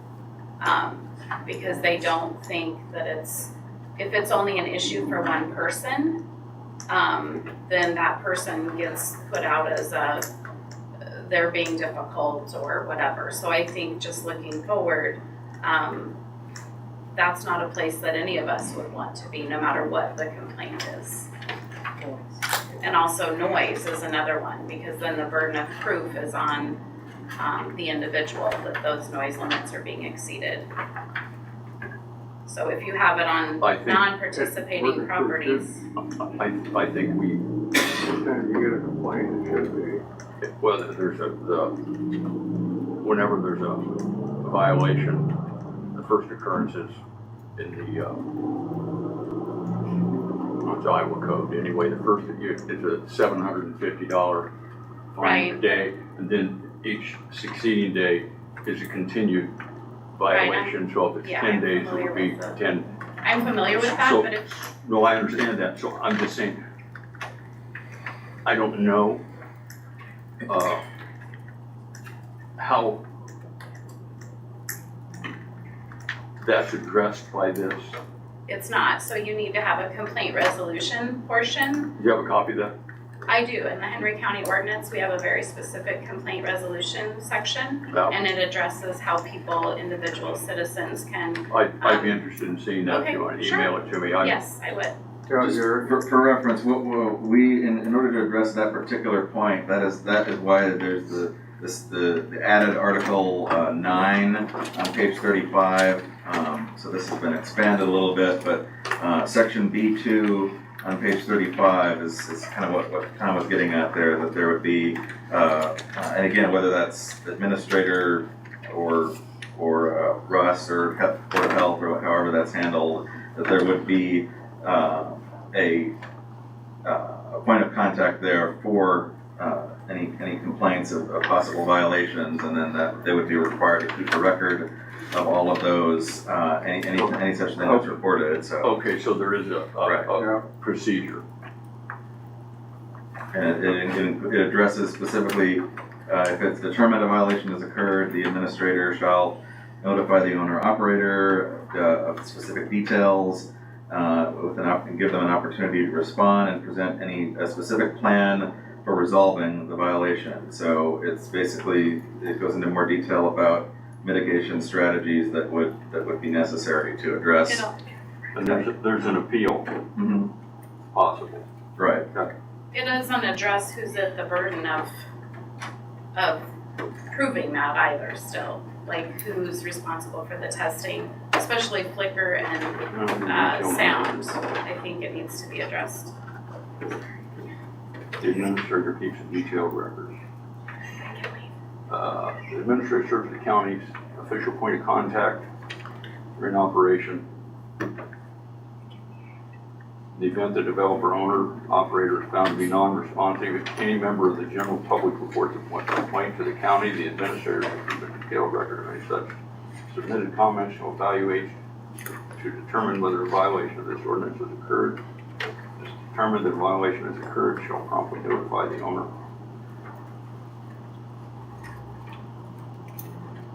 Well, I think it's probably a pain in the ass, but I think anything you do like that's going to be a pain in the ass any time of a complaint. I don't know that that doesn't particularly offend my sensibilities. And it looks to me like it's an answer.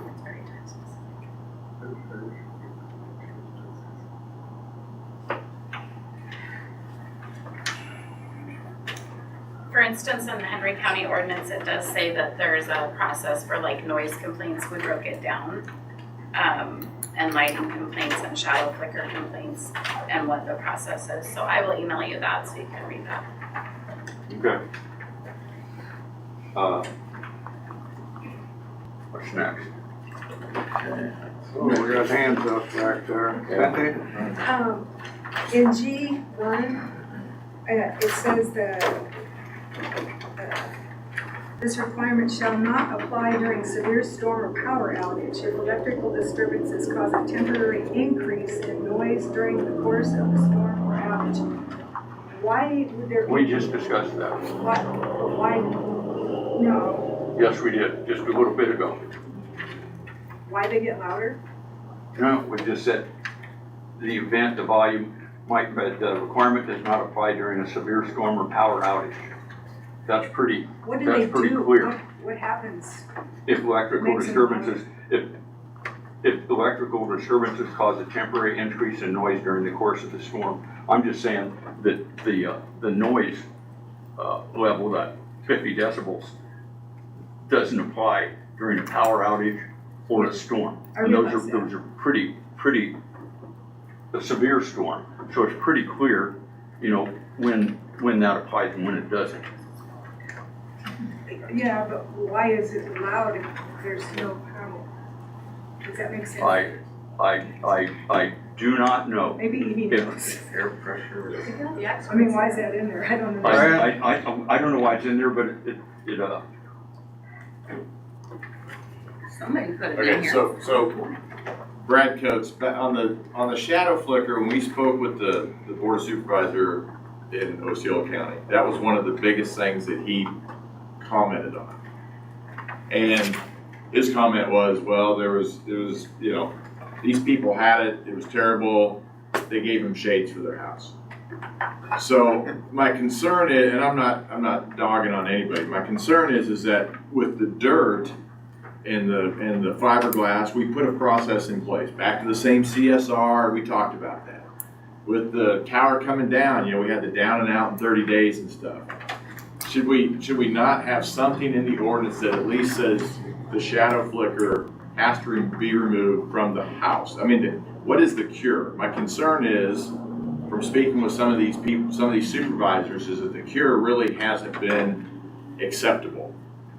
And the cure really has to be not, well, we'll put shades up or we'll do whatever. The cure has to be, it will be removed up to and including shutting down the turbine if that's the only thing that stops it. But you can't have, so once the turbine's there, how do you fix it? That's my question. What is the cure for these Jared, people? when they file for a permit, they have to turn in a plan. Right, We will I mean, address- that's the whole intent, but The it's. shadow flicker mitigation, all those things, the, whatever the hell we got, the sound, they have to have a mitigation plan for that, and it has to be acceptable to the county, is that correct? Right.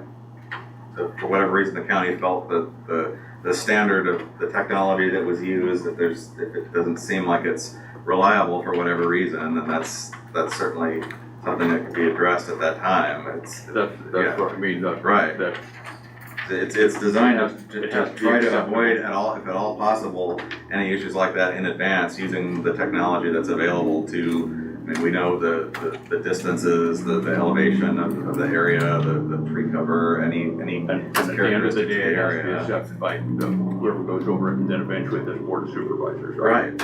Right.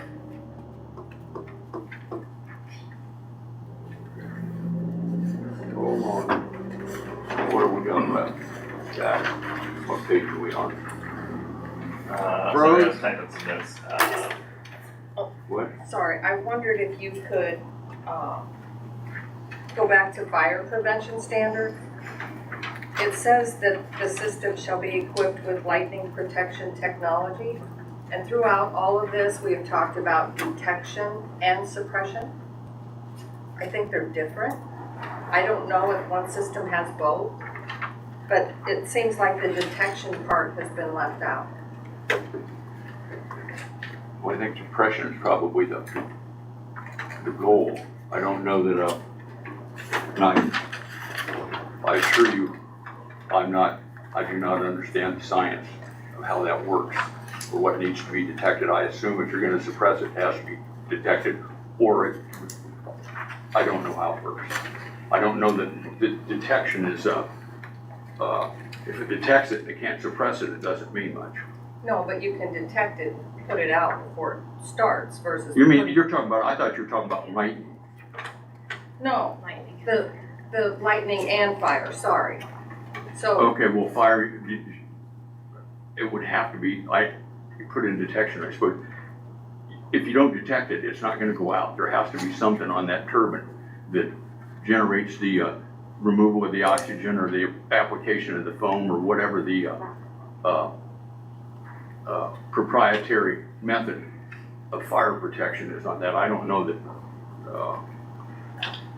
Can I ask? Can you add? So if you're maybe looking at J2, yeah, I probably should. so maybe saying like Should've said capable fire. of detecting and extinguishing, is that? Yeah, I recall we this, can put that this in was, there. this was one of the comments that Rose had submitted. I remember reading over that. So yeah, I do think if simply adding the word detecting in that statement, a fire suppression system that is capable of detecting and extinguishing a fire, that would sufficiently cover it. Yeah, okay. So. Stick detecting in there. Okay, good. That'll work.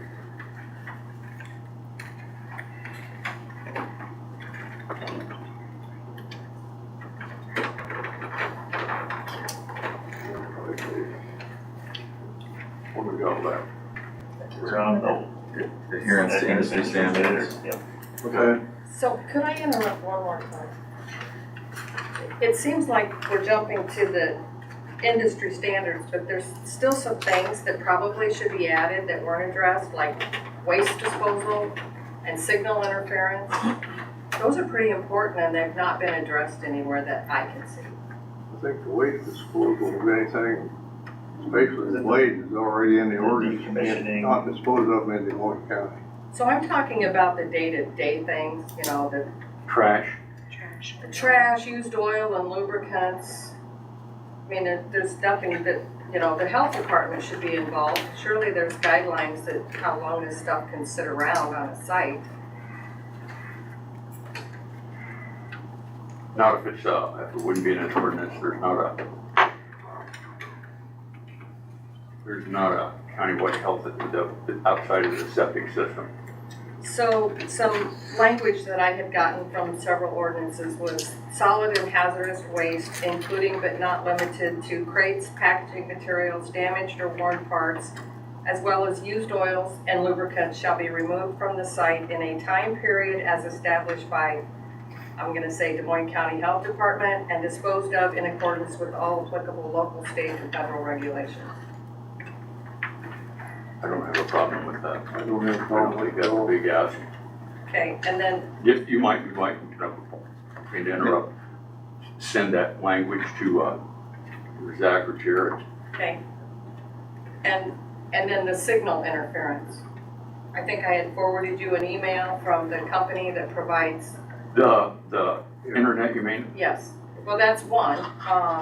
So many people in that area, that's their only option for high-speed internet because the telephone company that handles that area does not have fiber throughout. So they rely on line of sight from their equipment or from their tower to their customer to provide internet. And if that signal is blocked, then they don't get the service and they don't really have another option. So that was one. I also spoke with Shanna Krogmeyer at Descom, and she said that the current proposed area, that there would not be an issue, but that it would probably be a good idea to have something in the ordinance, because if another wind company comes in somewhere else in the county, it could be an issue. And many of the other counties specifically said that they have to notify communication tower operators and they cannot interfere with county or Iowa DOT microwave transmission. Would that be something that belongs to mitigation plans? of signal interference. You mean operations and maintenance, or? Well, Good.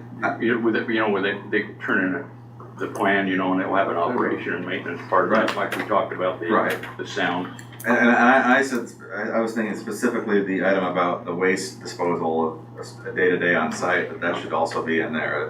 As something that they demonstrate ahead of time, what is the plan for any of that stuff, just so it's, the topic is addressed. Yeah. Charlie?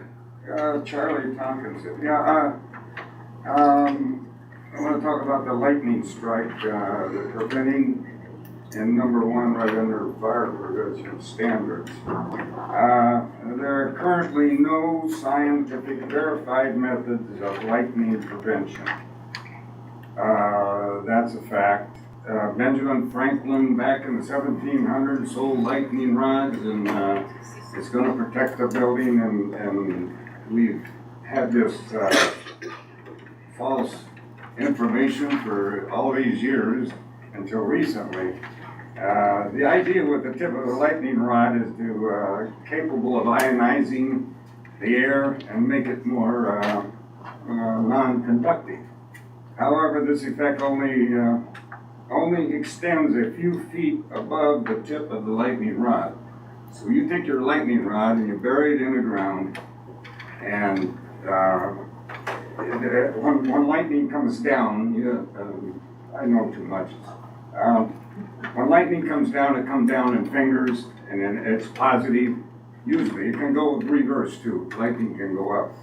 But the positive parts will come down to the negative ground, and these streamers will come down, and when one connect, then that's when all the charge goes in.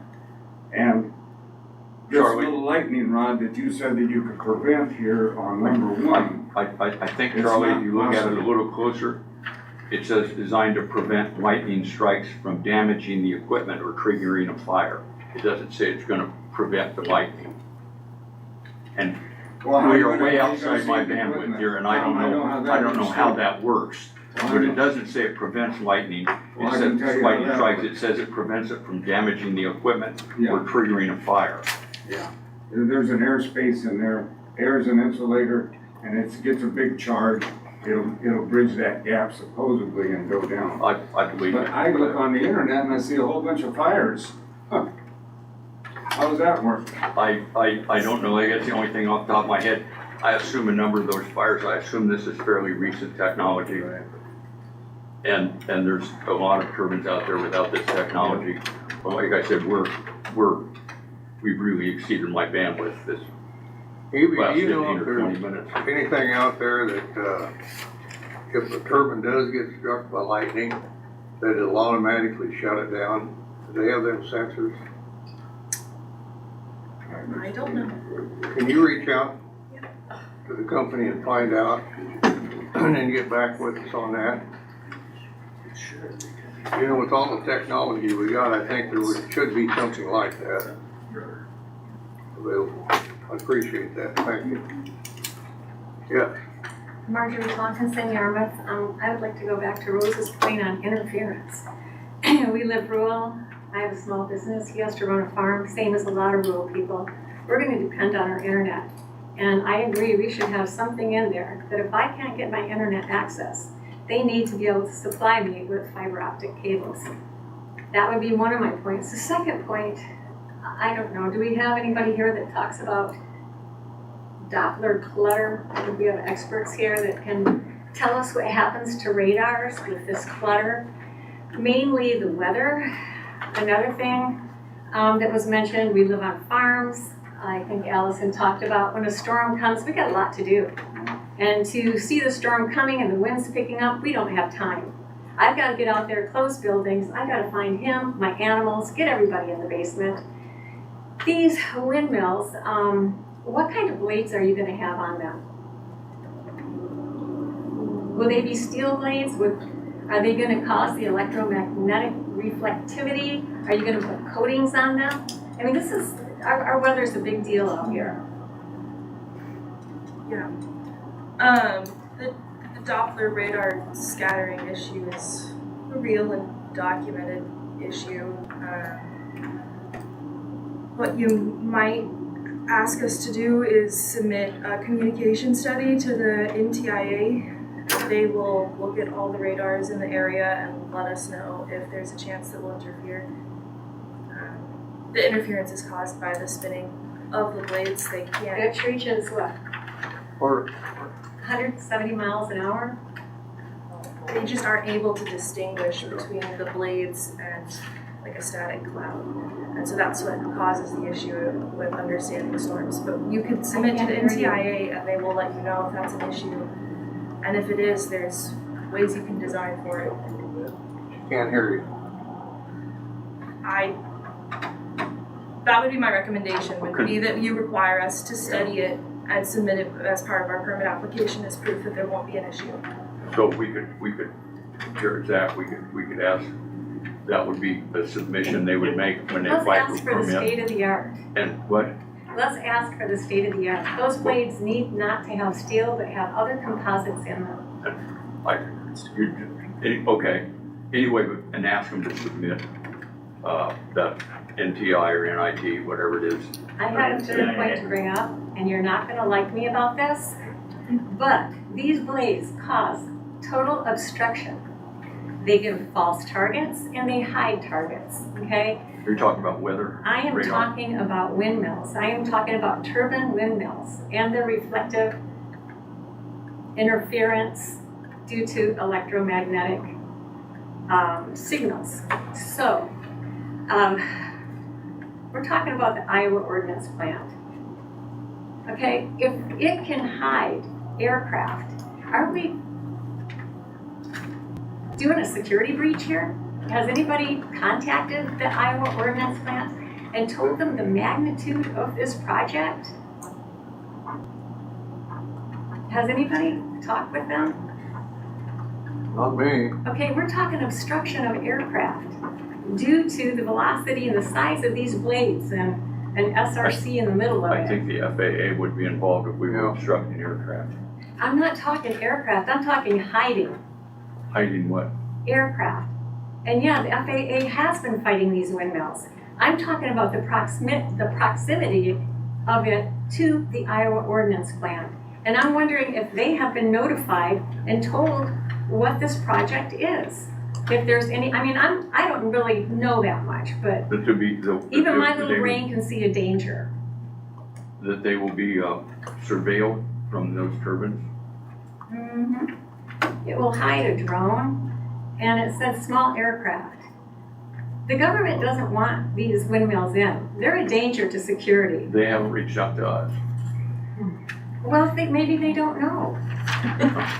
Well, the government knows everything. Don't believe me, just ask them. If they don't know, they aren't paying I'm attention. glad you think I don't national know. security is so funny. I appreciate your I'm done. your thoughts, but I would like to see the Making fun of people in here. Charlie, back your wife up on this. Okay, all the this stuff. mitigation, just give me a minute. Just a minute. That would be included in the application was the NIT, NTIA. I suppose NTIA, information and mitigation of any interference in the application. I apologize, I would have forgotten if I didn't get it out of my mouth now. All right, all of this stuff, all the defense stuff works on the Doppler effect. All your radar, everything else. So what you do is you get your radar set up and you're gonna protect an area. So you're gonna get clutter from buildings, anything sticking up. And so what you do is you cancel those areas. With windmills, you can't do that. And there's nothing out there right now that can do that. Is that windmill goes, that I know of, that the windmill comes over and keeps messing the Doppler effect up. So an enemy aircraft would come from towards the Iowa Ordnance Plant. And where would they come from? We're on 40 latitude Nebraska. right here. You wanna talk defense? China's right over the top. They're gonna come over the top of the United States. It's a threat to the security of this country. And this is where they make all of the all of the artillery shells that they're using right now, and it's a big demand. And everybody said, oh, it's okay. And I appreciate that. And But 8 I miles away. suspect that the federal government already has plans if aircraft are headed across the That's Great part of Plains. safety. I'm sorry. No, okay. This is pertinent to that.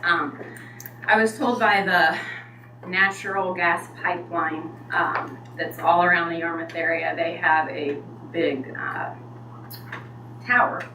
And they are not in need of that tower anymore, and they are going to see if Homeland Security is interested in that tower or our local EMS. So I'm waiting to get an update on that. Is Yarmouth on Mediapolis phone? What? Mediapolis phone, Danville phone, or?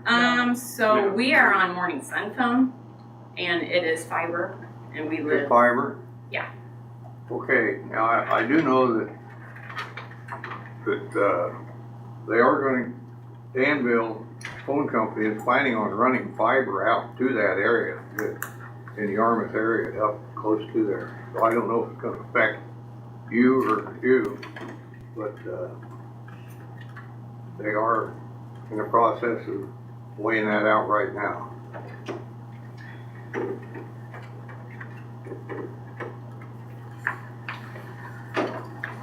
And so, with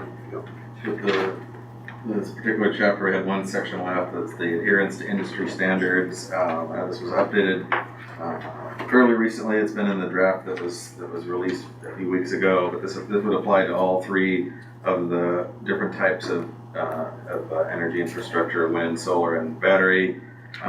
So this had been discussed previously, how we had an item in there to address ensure that the developer does not use novel or experimental components.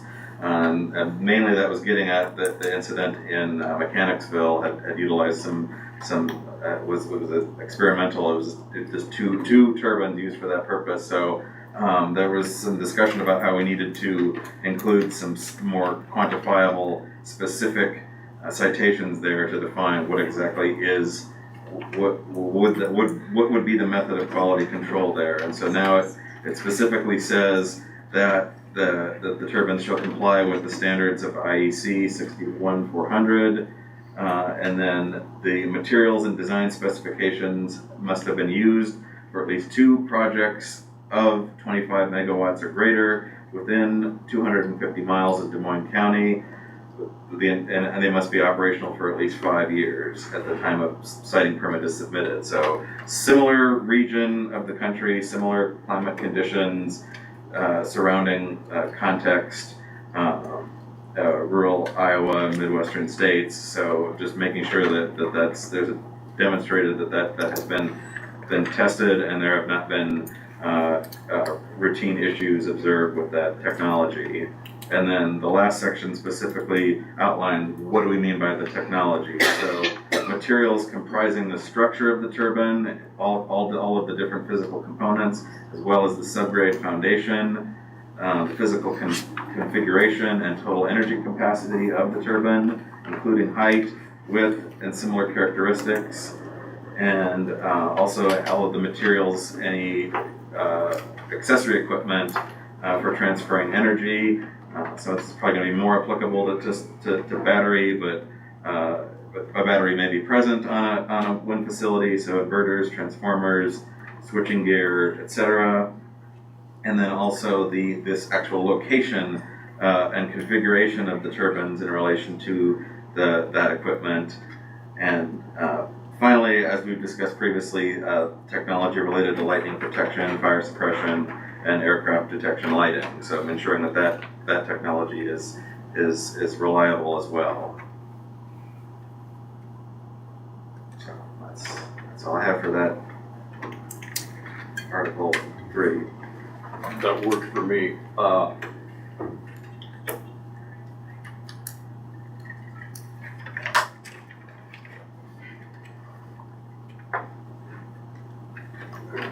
Could you get that email sent to the board then? Yes. I'd like to look that over. Yep. I appreciate that. And then also regional planning, because you're them.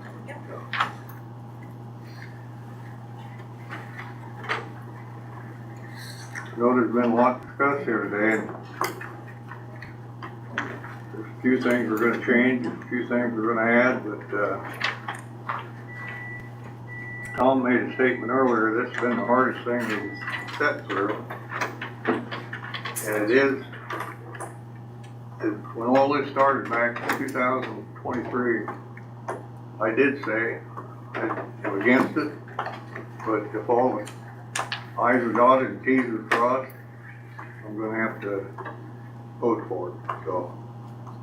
And I'm still the same way. Charlie?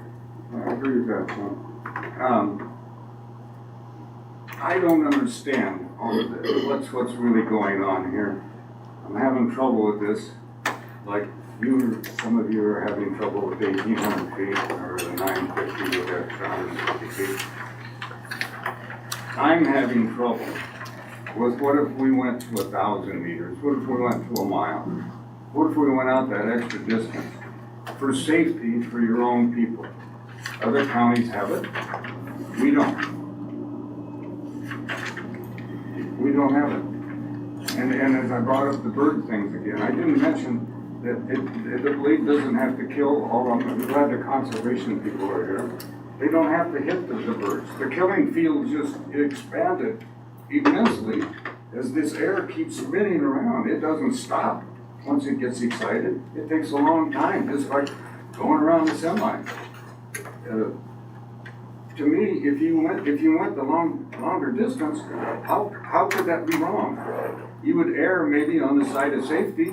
Maybe you are too far. But what kind of an error is that? You have thousands of acres. You don't, but this company has thousands of acres signed up already. They're all set to go. They're all signed up. Well, why do we need 1,000 meters here? Why is my house so much greater? It's pretty flat out there, except for Pleasant Grove Township. But I don't know why in the world they go there. But something to give you for food of thought. I don't see how you could err on the side of safety. If it goes to 1,800 feet, and like I told you, the wing will, when it breaks, 3,800 of them worldwide came off last year. And that's where the weak joint is, where they hook to the metal, to the fiberglass and try to epoxy it there. We knew how the guy that went down to see the Titanic, he thought that would hold. Well, it didn't, and these won't hold either.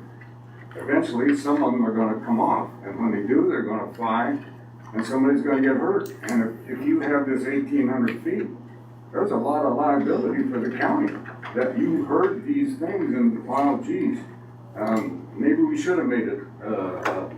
Maybe we should have made it 1,000 meters or a mile. How can you err on the side of safety? I guess if you only had 20 acres, I could say, yeah, well, geez, we got to space them in and get them in here. But you don't. You have thousands of acres. This company has thousands of acres already signed up.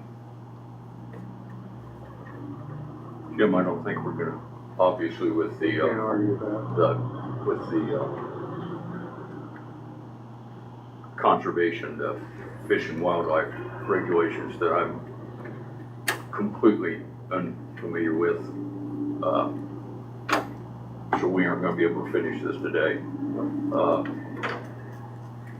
Chris is gonna get busy right on it and send us whatever we don't have. He's gonna send that to us so we can look at that and,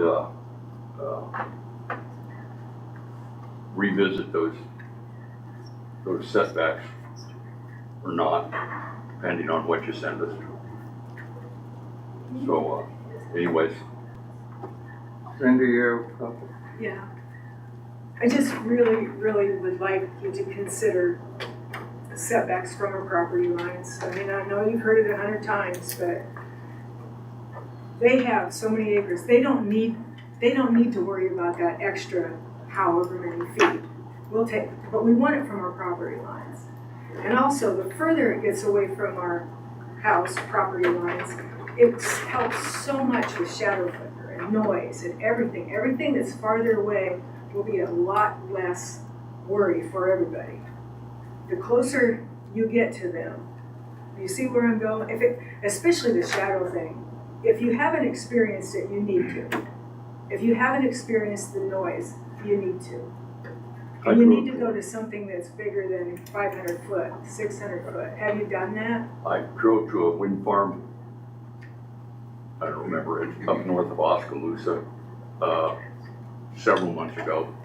And got out, there was one fairly close to a gravel road. Got out, wandered a little closer to it.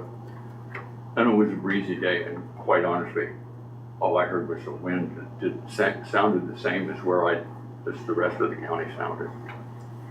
Well, you were very fortunate in that. Did you experience the shadow flicker? No, but I was just on one side of it. I wanted to get a sense of it, and so, but yeah, anyway, and so I tried to explain some of my rationale earlier, and I'm probably not, well, I'm not the world's greatest communicator, but anyway, I think we're gonna have to revisit part of this after we've looked at the information on the Fish and Wildlife, federal Fish and Wildlife regulations. Terry, do you want something? Terry Davis, as a member of the Conservation Board, again, I apologize for my part for not getting this information to you. So that's fine, at least we got it, Terry. But That's the main thing. hopefully you consider it and don't give it lip service. Our wildlife and conservation is important to this county and to the state.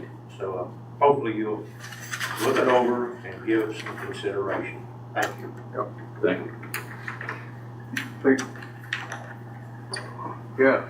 Yeah, I want to say the same thing. I didn't mean to get emotional earlier. It's just it came on so quickly, and I felt like I didn't do my job by getting on it at the last minute. So I understand your frustration on that end, and I hope you do consider it. Well, thank you. Well, we're all apologizing. I apologize for getting irritated. It's almost gone now. So, not quite, but almost. It is close to lunch. You know, the only thing I can hope before we get this done, I hope the state or the feds take over and fortune everything, so. That's not what This is our county, Jim. I know that, but. It's our county, and we care about it. We don't want the state to rule us. Well, I can tell. Well, they do everything else to us, Roses. I can tell the conservation people, thank you. I never realized that a little bat could eat half of his weight of insects in one night. I used to hate them. Now I best friends. I think we're done. We're done. Hey, Kevin. I'm gonna Kevin, meet can you. you go have? I'm sorry.